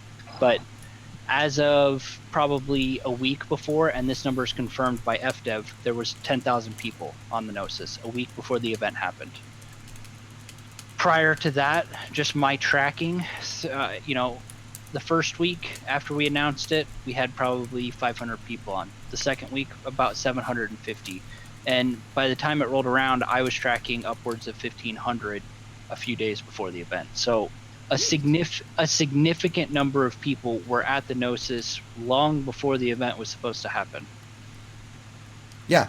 Right. And, because like I said, I was there 2 weeks early, right? Just because heard about the event. Hey, okay. And I don't consider myself an explorer. I mean, I enjoy it. And this is my quote unquote alt exploration account. So I thought, I'm not doing anything with it right now. I'm not in the middle of nowhere. I know the number of, I've definitely heard stories and have one friend who flew all the way back from Beagle for this, right? They rushed their ass back. They neutron jumped all the way home, right? And deadheaded just so they could get there just for this. And man, if that was me and this was my primary account, I mean, I would be fucking pissed. We had an F moment in our general chat for the few commanders that flew from Beagle. I feel extremely sorry for them. Yeah, absolutely. Right. Will you all be less pissed if the Gnosis got hyperdicted in the middle of nowhere and pulled behind the cone sector? Would we have been less pissed? I would have been ecstatic. Yeah, exactly. I'd love it. Exactly. Less pissed is not the word. I would have thought, what? This is fucking cool. Right? Essentially, it's just you have adventure, and then you have basically some more adventure. I mean, yep. I mean, why not? That was my idea. That was my first thought, with a nice YouTube video, because Frontier can make fucking amazing artwork. Oh, absolutely. Oh, their art and someone sound else can department make it for them. Fantastic. Yeah. Sorry, DM. Give your thoughts on that. I mean, to put it simply, we were planning to be in the cone sector for a month. We had full expectations of either being locked into a single system or a group of 3 for a month. I told multiple people that. I said, hey, if you're going to go there, realize that if you go in your primary account, you're going to be stuck there for a month, right? So, this is not an insignificant, decision that you're making here. I mean, we could have people suicide back. And I explained to some people that, look, if you have engineered modules, you can take them off. We have a fitting service. You could suicide back and then transfer your engineered stuff back. Yep. But yeah, I mean, I have no qualms with whatever would have happened if we had lost the Gnosis. If I could no longer use the Gnosis again, just getting into the cone sector would have been a milestone. Or getting to somewhere interesting, not 12 light years. Yeah, even just somewhere interesting. I mean, which in essence it went nowhere. I mean, let's not fuck around about it. It went nowhere. It went to the house next door. Yeah. The cosmic sense. We had people undocking and jumping into that system when the Galnet article leaked before the ship had even jumped. To see what was there? Yeah, just to see what was there to start giving us early data. Yep. I had not considered that, but I'm sure that happened, didn't it? Yeah, we had a significant number of pilots jumping over and trying to locate and report data to us before the ship even jumped. Yeah. Right. Well, and we talked about that too. The other thing about this whole thing that was also so just sophomorically ridiculous about it was how the fuck does that article get leaked that early? It's a problem with the Galnet system. Oh, of course. Well, it's a problem with Frontier, is what it is. I mean, right. Period. The Galnet updates based on some kind of time system. I don't know exactly how it works, but I know that I can get Galnet articles through their API faster than what the website shows. Sure, it probably goes into an RSS feed somewhere, right? Exactly. And the site picks it up after that. Yeah, absolutely, right. But so I mean, we have bots on our Discord, on other Discords. Everyone has a Galnet bot that picks up those articles, so we see it long before the website even refreshes, and then it goes into the game. So, needless to say, I have spoken with some of the developers at Frontier in relaying that they should probably take Galnet out and shoot it and put it out of its misery. You know what I find hysterical? If you look at the Galnet site, it has like dev updates from 2015. It's the only thing on that site that is even remotely current is Galnet, which is where we realize at this point is a joke. The rest of that website is all beta stuff that hasn't been touched in years. Right? Pretty sure they forgot about it. Well, yeah, and I saw that the other day, and it was like, how is this just sitting here languishing like this? Right? Why is it on the live server? Well, that too, exactly. What kind of a fucking thing are you going for? What the fuck are you programming there? Yeah, right. So, okay, before, and I actually, because as you guys can maybe tell, my voice is getting a little shot here anyway, and I don't want to rant about this all day. Fuck, I was telling Yamiks earlier today, I didn't want to bitch all day today, and that's all we've done, basically. Enjoy it. It's just so hard. When I said this, guys, it's just, when you do enjoy something this much and genuinely care about it this much, it is hard not to get emotional about stuff like this and get frustrated about stuff like this, right? If we didn't care about the game, you wouldn't know who any of us were, right? Yamiks wouldn't spend all his time working on videos. I wouldn't spend all my time working on videos. DM wouldn't spend all his time working on apps and building out data for Canon, right? I'm making videos for people that watch them. There you go. And exactly, right? Exactly, right? If it weren't for you guys and our communities, we wouldn't be here, right? We're certainly not here because of Frontier, right? And I think that's a sad thing. I gave up 10 years of playing Eve, aka the spreadsheet simulator, to playing Elite, the spreadsheet simulator version 2. Yeah. When did you come to Elite? I want to say, I'd say probably about about a year after its release, roughly. So, and then I took a significant break, playing other stuff, doing other things, but I spend a significant amount of time out of the game looking at spreadsheets, developing stuff, working with other developers. I mean, I'm working on canon stuff while I'm at work at my day job. Yeah, exactly, right. I spend a significant amount of time working with the canon community in general. Yeah, I mean, you even, I think, hinted at or directly said you probably spend more time with canon than you do actually playing the game. Is that a fair statement? Oh yeah, I mean, but before this Gnosis event, I had logged into Elite in 6 months. I mean, wow. Okay, that's impressive. Hey. Right, I'm not that bad. I spend a lot of time just talking with commanders, validating reports, and looking at spreadsheets, and just correlating all this data because we have a fuck ton of it. Well, and that's obviously what you enjoy out of it, and I think maybe it's not a stretch to say it's those connections, the social part of this that is so great, right? Is that a fair statement? That is an accurate statement. Yeah. All of us in the third party community development, we enjoy this. This is what we do for fun. Yeah. We develop and we look at this stuff and we analyze data. It's interesting, and I'm self-teaching myself new things. Sure. And it's interesting you say that you haven't played in 6 months. This is just a random thing. For those that don't know, the guy that created and writes ED Engineer, which personally I couldn't live without. I'll just quickly say, if you're engineering and you're not using ED Engineer, and yes, I have a tutorial on it, you're doing it wrong. Just if you were doing any more than 1 or 2 modules, and you're not using any engineer, go look it up and start using it. He, according to him, hasn't actually played the game in 18 months. Wow.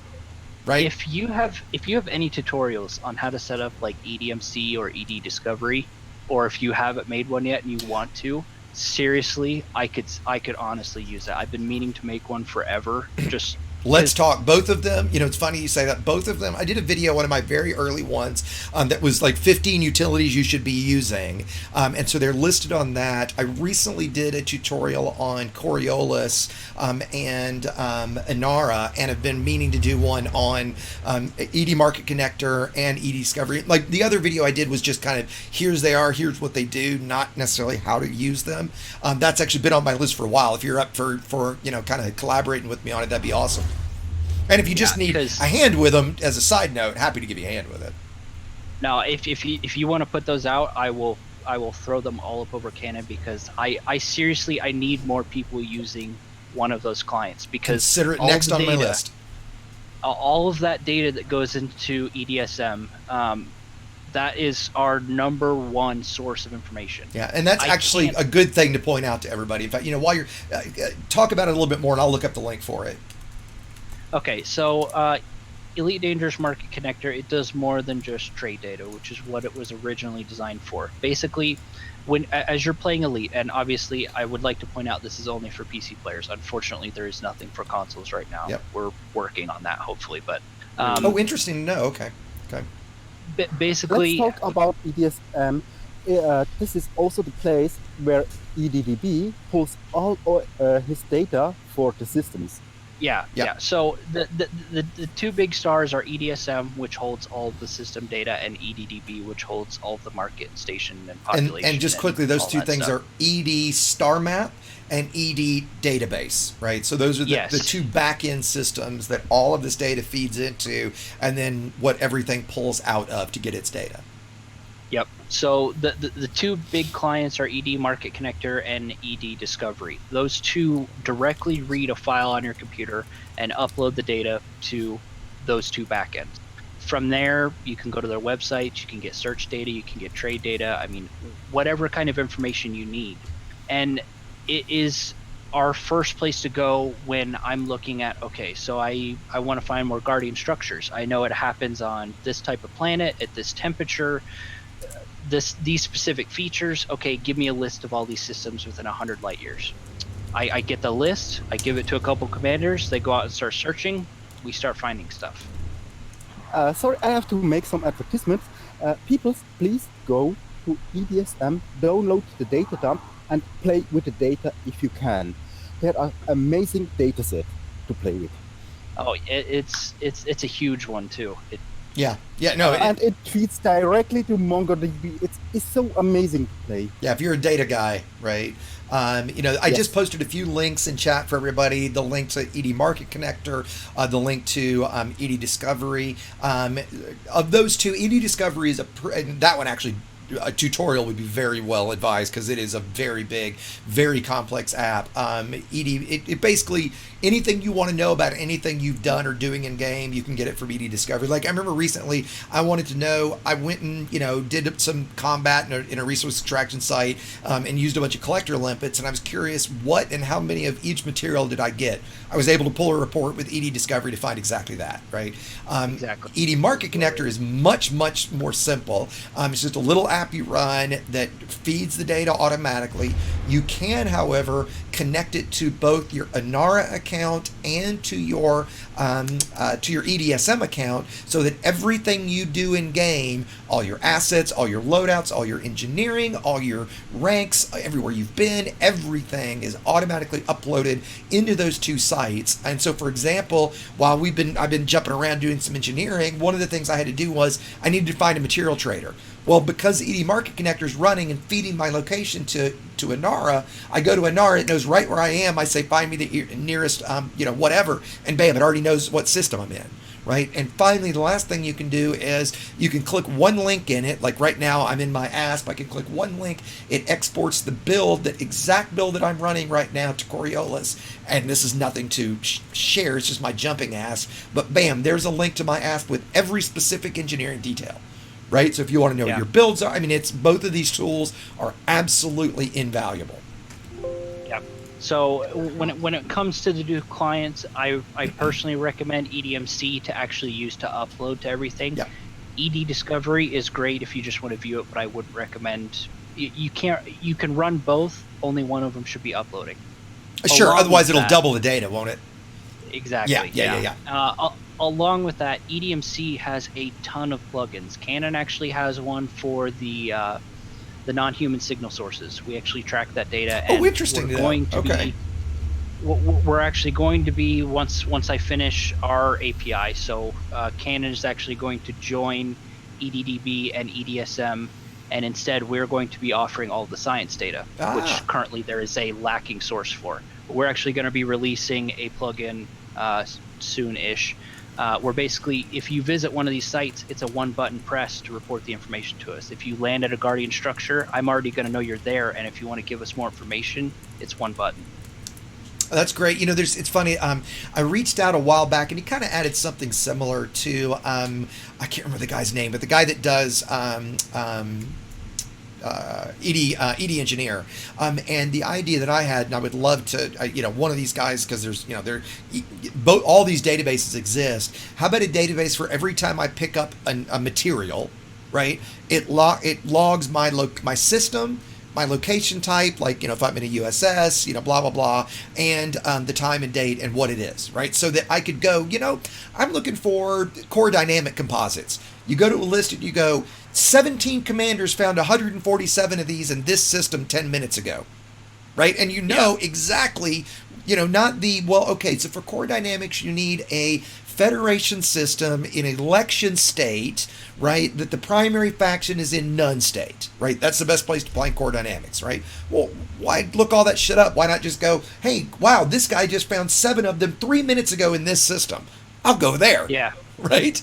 And he did add something similar. It pulls from your own logs, right? So it shows where you've recently found things. And while that's helpful, I think showing where everyone is finding things would be gold. Let me double check to see if the ED Engineer dev is in our EDCD community. I'm pretty sure he is. And I'm in that Discord as well, so I'm pretty sure he is. Yeah, Dunkel.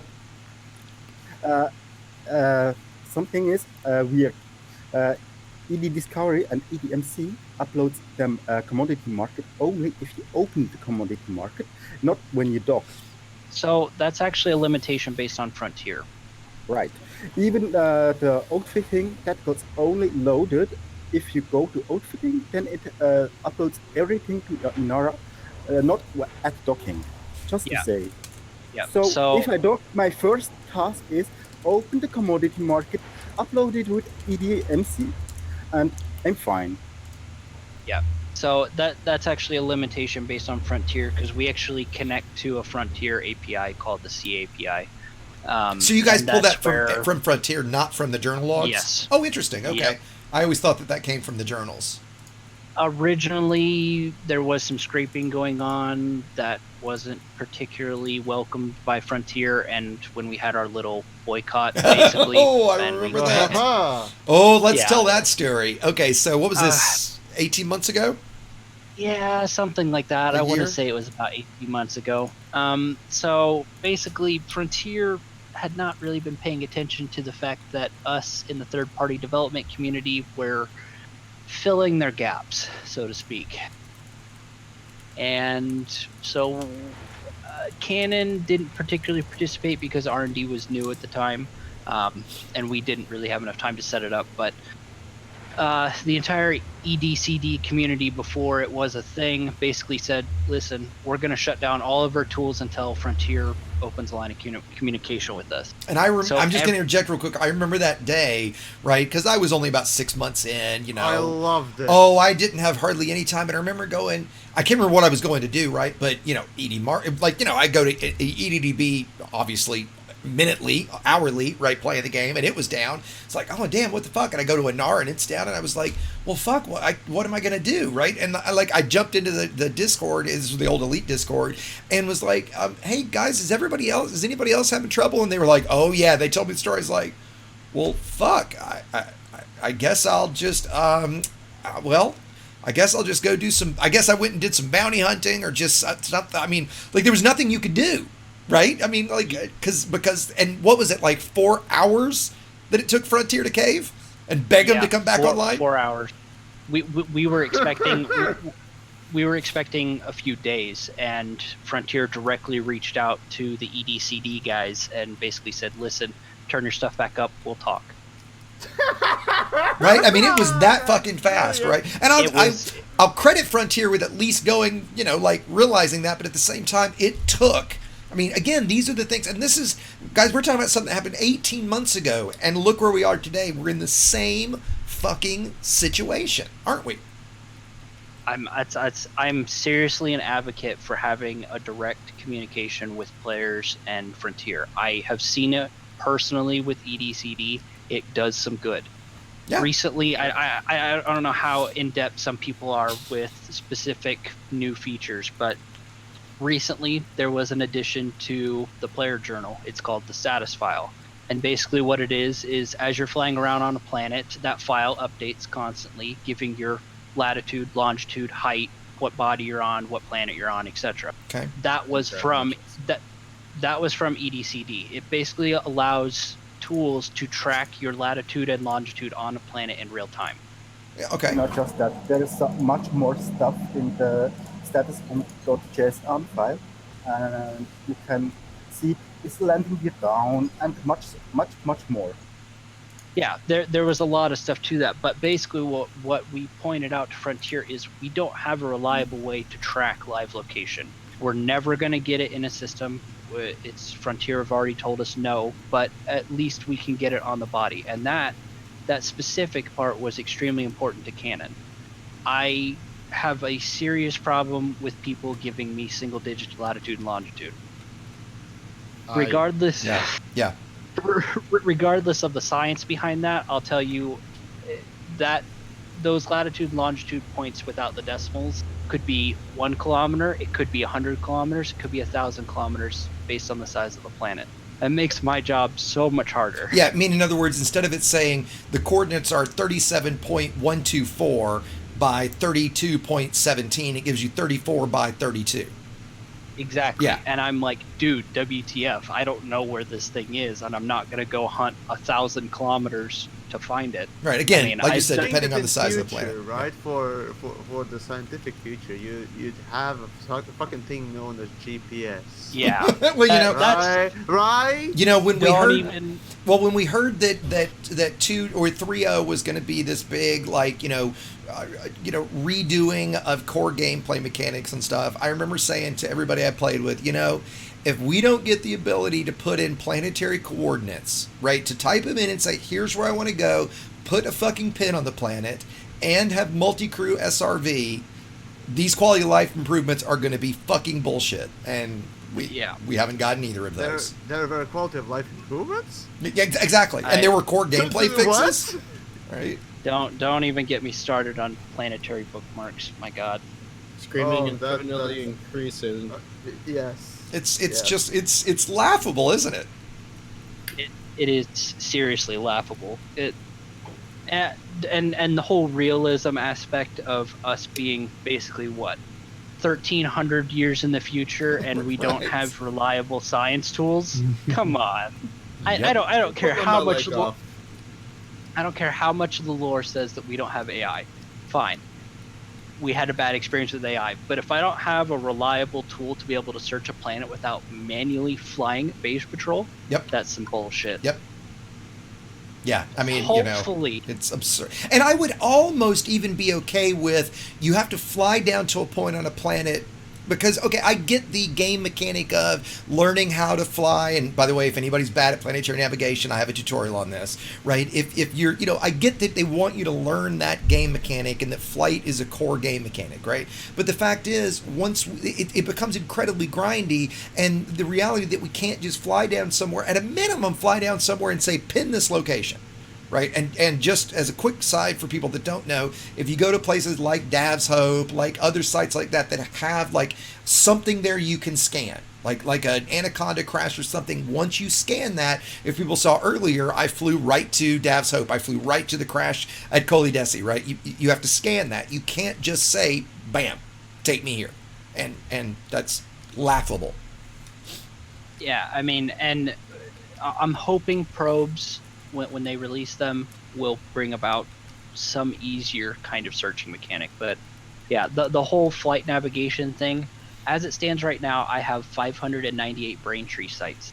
Oh my God, wow. There's really that many. There is, and I have a lot more to confirm. There's a lot more on my report form that I need What's to the closest one? The closest one's like 800, isn't it? Oh fuck! 800 light years, roughly. I mean, I don't think there's anything much closer than that, right? I've looked a few times to see, because for those that haven't been, the brain trees are these growths that look like trees with brains on top of them, right? It's a good description of them, and they're really fucking cool when you go see them, right? But none of them are close by. Yeah. Certainly Again, worth to see. Art department nailing it. Yeah, no, and if you haven't seen any of the recent volcanism changes, like the geysers or fumerals, the lava spout. I think I did so. I was gonna say, when you say recent, you mean since? It's pretty neat. Like, pretty neat. define recent. Yeah. Within not this recent patch a few days ago, but the one before I've that seen is. it. I've seen it. I've done the. Oh, interesting. I don't think I have. It is pretty. Okay. You mean the ship launch? You mean the SRV launchers, right? Yeah. The SRV yeah. launchers. Yeah, I thought so. Yeah, they've done an excellent job getting that to be accurate and just look beautiful. I mean, some of the geyser pictures that I've seen from our biology, geology department, Boffin, oh my gosh. I haven't actually been to any myself lately. I need to go see them, but excellent. But yeah, in regards to the Braintree things, I mean, in that same patch where they buffed the geysers and stuff, I had reports of Braintrees disappearing. Actually going and finding these sites because they're not POIs on a planet, and actually navigating to these and making sure that they're still there. Yeah. It's 600 brain trees that I need to go verify. Wow. Oh, fucking hell. Skull implosion. And how many of them have you guys gone to look for and they weren't there? We've removed a few. The reports were valid, and some of them magically disappeared. There's been a lot of that lately. Don't even get me started. But for the most part, Frontier have admitted it was a mess up and that they'll try and make sure it doesn't happen in the future, but they can't fix it. So DM, question, can contribute to help you? What's that? Oh yeah, no. I don't do this myself. I mean, I go out and check a few of them here and there, but for the most part, I eventually, like I said, with our plugin, my goal is so basically one of the features is when a commander jumps into a system, our plugin's basically going to pop up and say, "Hey, commander, we have a report of this. Can you please go check it out for us?" Oh, wait, you're saying that's coming, or you're saying that exists? That is coming. Oh, that sounds awesome. Yeah, so our goal is to make reporting all of the science stuff as easy as it is with reporting system or market data. Obviously, a lot of this requires some more user interaction because a lot of it isn't supported in the journal. But our goal is to try and automate this because human error is a problem. I deal with it on a daily basis. Obviously, sure, some people aren't as good as typers or maybe aren't. Sure. They don't double check what they type, etc. But me. I want to make it easy for people to get into exploration and understand that it can be fun, and that I don't want it to be a chore for you to upload that data to me. Can I place a feature request? You can bring it up. Sounds I mean, you got system data, something like, "Hey, commander. Within 100 light years, I have placed verified. Are you willing to go?" Yeah. Like a tip-off. Yep. So we have kind of introduced it recently with our search for tube worms. We haven't actually found any yet, but our USS plugin developed by one of my guys, LCU No Fool. We do actually have a patrol option in. We basically teamed up with another development group that's created EX Tool. Fantastic tool.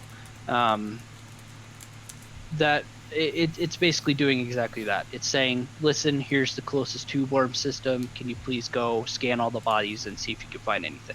You then mark it yay, nay, and when we get that data. Quickly, I want to go back to something you just said that I might have just heard or think I just heard. Was you said something about tube worms? Is that something new that I've missed that's supposedly out there? It was it has been around since I think it was one of the 2.x trailers. It's the little pink. I basically call them space sticks. Okay. Because that's what they look like. We haven't found them. Malformed space sticks. Yeah. Yeah. We basically are doing the same thing that has happened in the past, where Frontier obviously had it in their video, and we're taking the star skybox and trying to correlate that location. That's basically what's happening. And so are we even confident they're actually in the game? 50-50. Okay, fair enough. And weren't there already pictures of it? We have pictures, but they're not from any commander. It's only from the video. Oh no commanders. Interesting. Okay. No commanders. And for those that don't know, I'm going to give Canon a little credit here, and you can correct me if I'm wrong that Canon didn't do this, but when the first Guardian structures were shown on as a screenshot, I think it was, there was a structure shown. Some of the, and I believe it was Canon guys, triangulated from the screenshot the position of the stars in the sky and found the fucking structure like the next day. Yep, something like that. I mean, it was something absurd, right? I want to say it was X-Death, something along those lines was his name. Okay, right. I just remember being like, are you kidding me?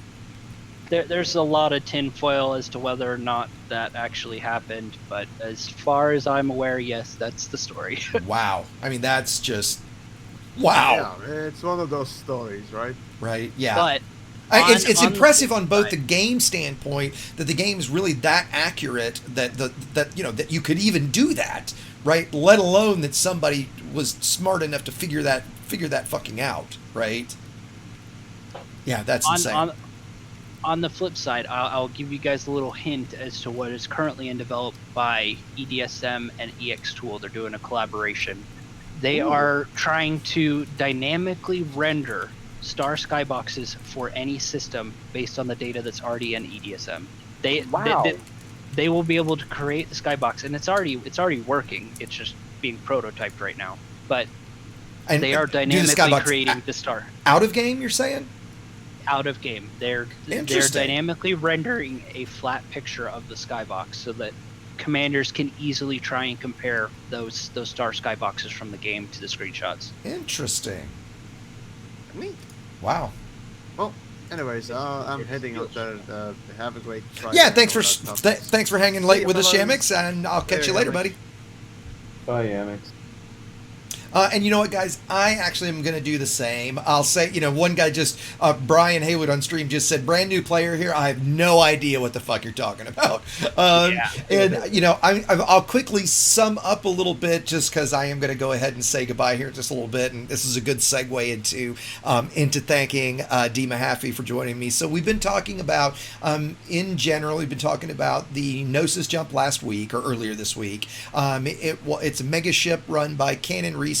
Canon is a player group that is dedicated to science and exploration. So they're the guys that figure out where things are, what things are, how the science ties together. The reality is the science aspect of this game is extremely impressive. It was the first, and until recently the only, I think now Space Engine does it as well, but the first full one-to-one simulation of the Milky Way galaxy created by humanity. Right, it's like that serious, right? Not like NASA's never done this. No one has ever done a true one-to-one that is as scientifically accurate as possible. And I know one of the things that really impressed me a year ago or so, you guys might have heard the story about a system NASA discovered called TRAPPIST-1 that is, somebody correct me, 40 light years-ish away from us right now.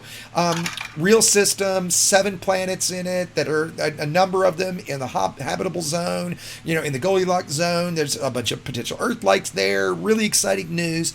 In Elite, where that system was supposed to be, where that real system is, and it's a brown dwarf, if I'm right, there is a system there with a brown dwarf and 7 planets, and 4 of them are Earth-likes. Now, it's obviously coincidental, but it just kind of shows to how incredibly accurate, it's called Stellar Forge, the engine that generates the galaxy in the game is. And yes, some of it, a lot of it is real data from real star charts and stuff, but obviously the vast majority of it, because we've explored something like 0.02% of the galaxy at this point, right? So anyway, so Canon is the group that goes and figures all that shit out and does all that shit.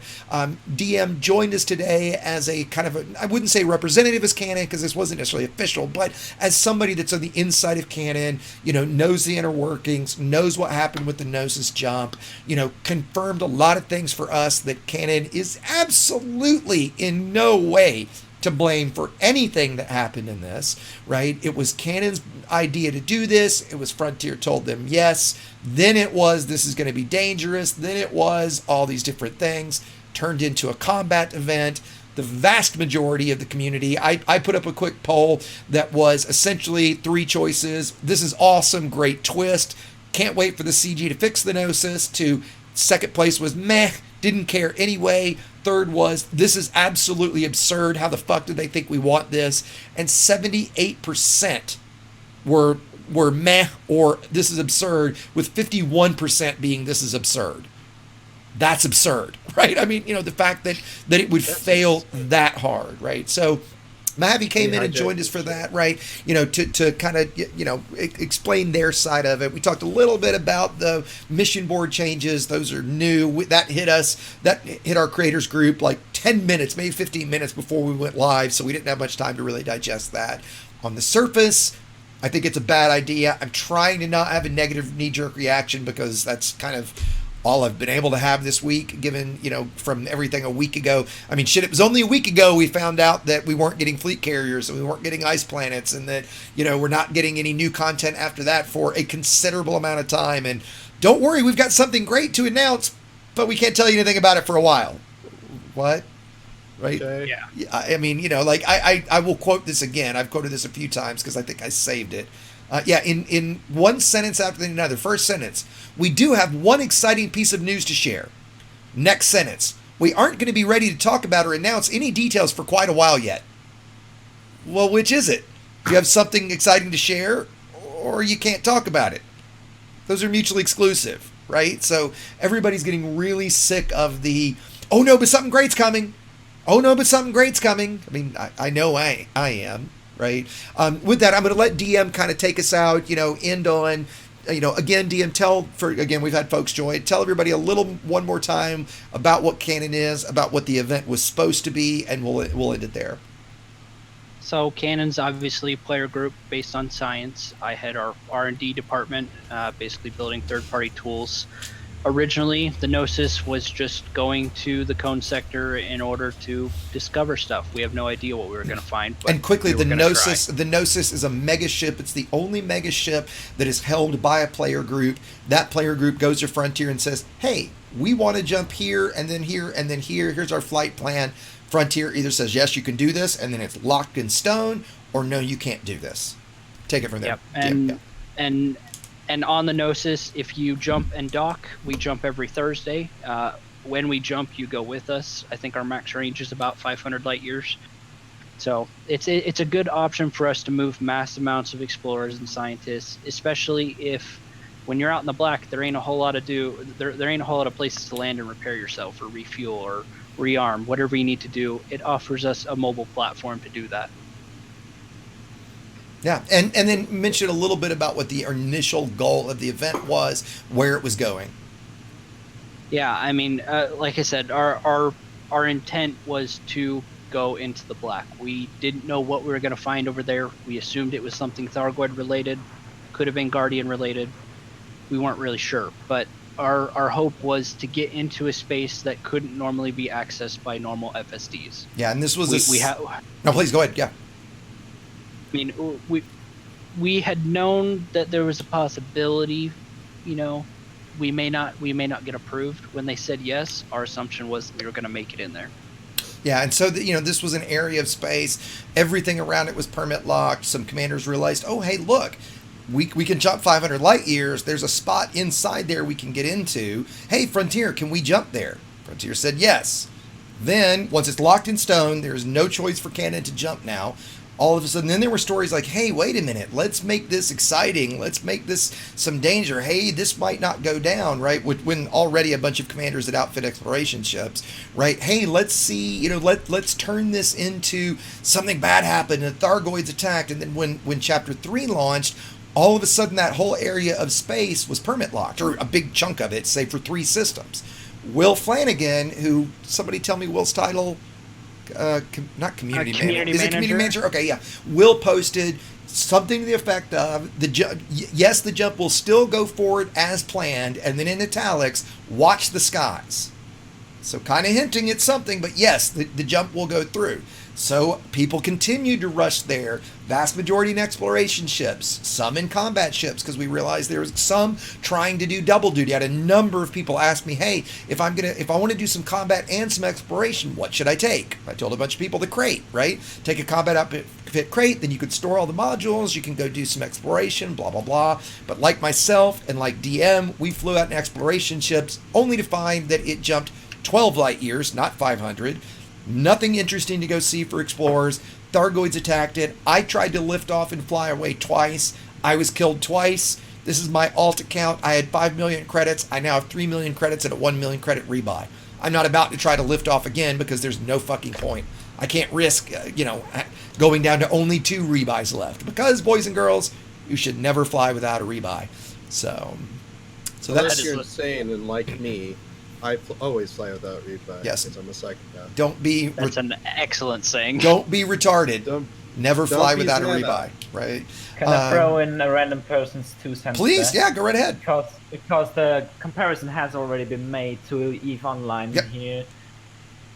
I left EVE and went to Elite for a combination of reasons. One of them was that in Elite there's a rebuy cost of what, like 5%? 5%, of what yep, it took 5% you of your to buy ship. the whole fucking ship? Yep. And in EVE you can work your ass off for months to get a ship, and it will take you 2 seconds and 1 button to lose it. And let me put it this way. And there's no rebuy insurance in EVE? There is, but you don't get your ship back. You get a small percentage of it. Okay. But yeah. Okay. Let me put it this way.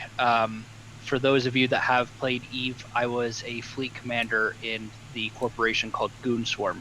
If you know of them, you are well aware of the size of ships that we flew and how much money we wrecked on other people and wrecked ourselves. Were you guys the SDC of EVE? Basically. Oh, no. Nice. It just meant SDC, but just a bunch of wasps. Yeah. With personality. That's Goonswarm. That was essentially Goonswarm. Yeah, gotcha. Right. And so, just quickly, I think that was Ignell, if I'm saying that right? Yeah. Yeah. And so, as somebody who new to the channel, never spoken with, what, end us out on a random, what was your take on the event? The Gnosis event, yeah. Success or failure? Honestly, I think it could still be salvaged, but for now, meh. And now let me be clear, guys. Frontier has not only said that it cannot jump to cone, it never was going to ever be able to jump to cone, and it will not jump to cone. And now it's heading toward, where'd you say, Formidine Rift? Yeah, I think we're headed to the Rift. I'll have to double check that, but. Which actually, I'm kind of psyched to I'm going to stay on it just to go to the Rift. Screw it, sure. I'll head to the Rift. So. What is the Rift? The Formidine Rift. Yeah, do you want to mention what that is real quick? You probably know more about it than I do, DM.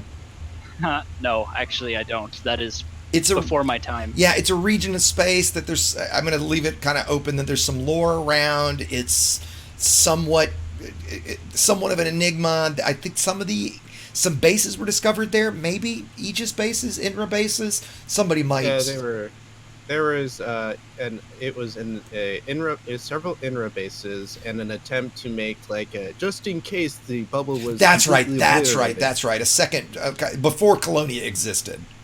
Yeah. It was a beta test for a second bubble in case of the Thargoids were like, just wipe out all of humanity. Yeah, gotcha.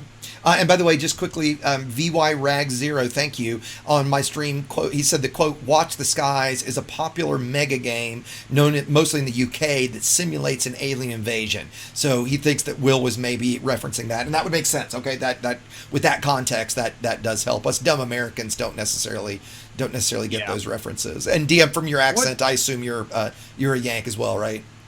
Yep, Phoenix, Arizona. Okay, gotcha. Hey, near the West Coast. Welcome. Yeah. Yep. How's the dryness? It's better than the snow of growing up in Iowa. Oh well, see, I just moved to the south from Colorado, so I miss the dryness so badly. Right, and trust me, it is not dry here with the humidity. Right, but it's like being wrapped in a hot blanket. Oh, so that wasn't dried properly. It's miserable. Are you ready for Hurricane Florence? Oh, God damn it. Yeah. I'm ready for some rain. Let me put it that way. It's been really dry lately, so other than the fucking humidity. So anyway, with that, I'm going to thank DM again. It's not only is awesome that you joined us for the roundtable. Thank you for jumping in here with me at the end of it. It's been great to get to chat a little bit longer. Word before you have the final word? Oh, sorry, that again? What was that, Dunklin? Can I have a word before you have? Go right ahead. Go right ahead. DM, thank you very, very much for the amazing stream. I hope you get in touch together again. Oh yeah, most certainly. By all means, I welcome anyone to come to me. If you need me to speak, if you just want to talk.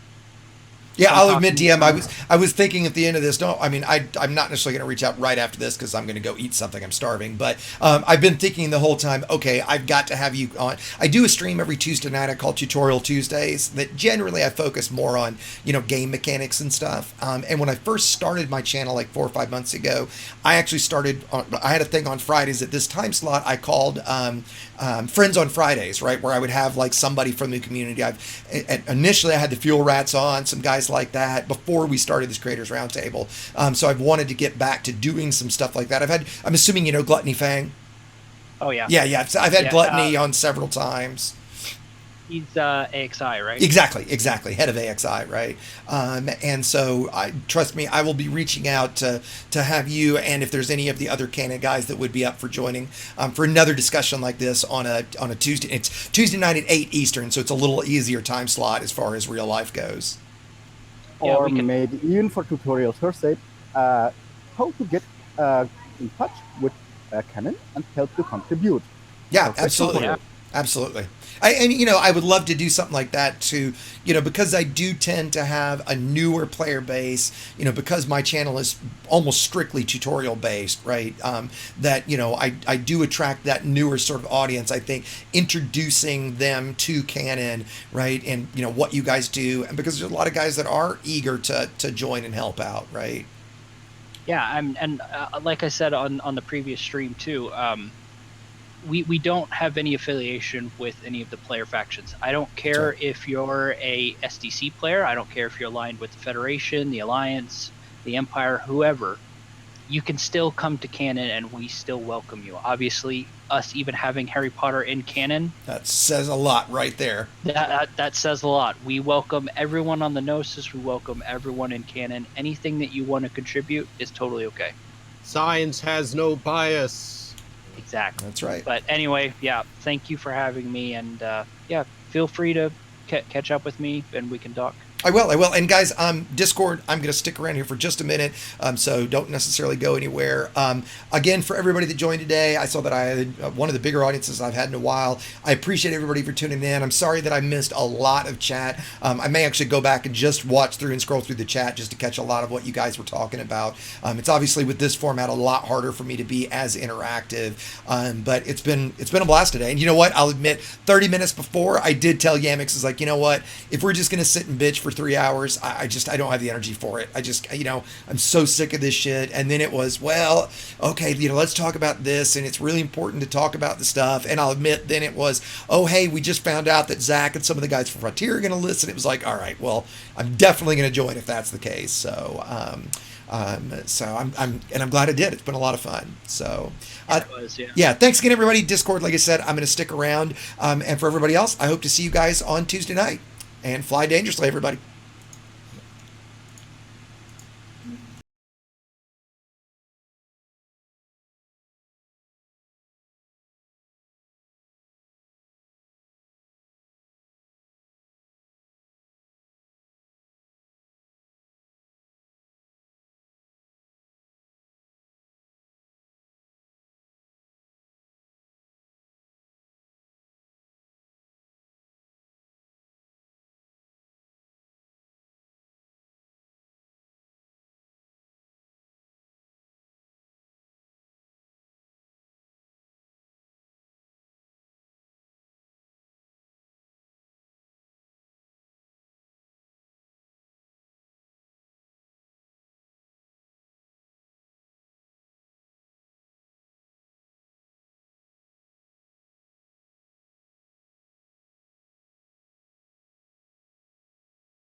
Hey guys, just quickly, I noticed that somebody requested, and I wish I had done this earlier, somebody requested the Canon Discord link. I'm going to go ahead and share that real quickly. DM just gave it to me. I'm sorry we didn't think to do that before.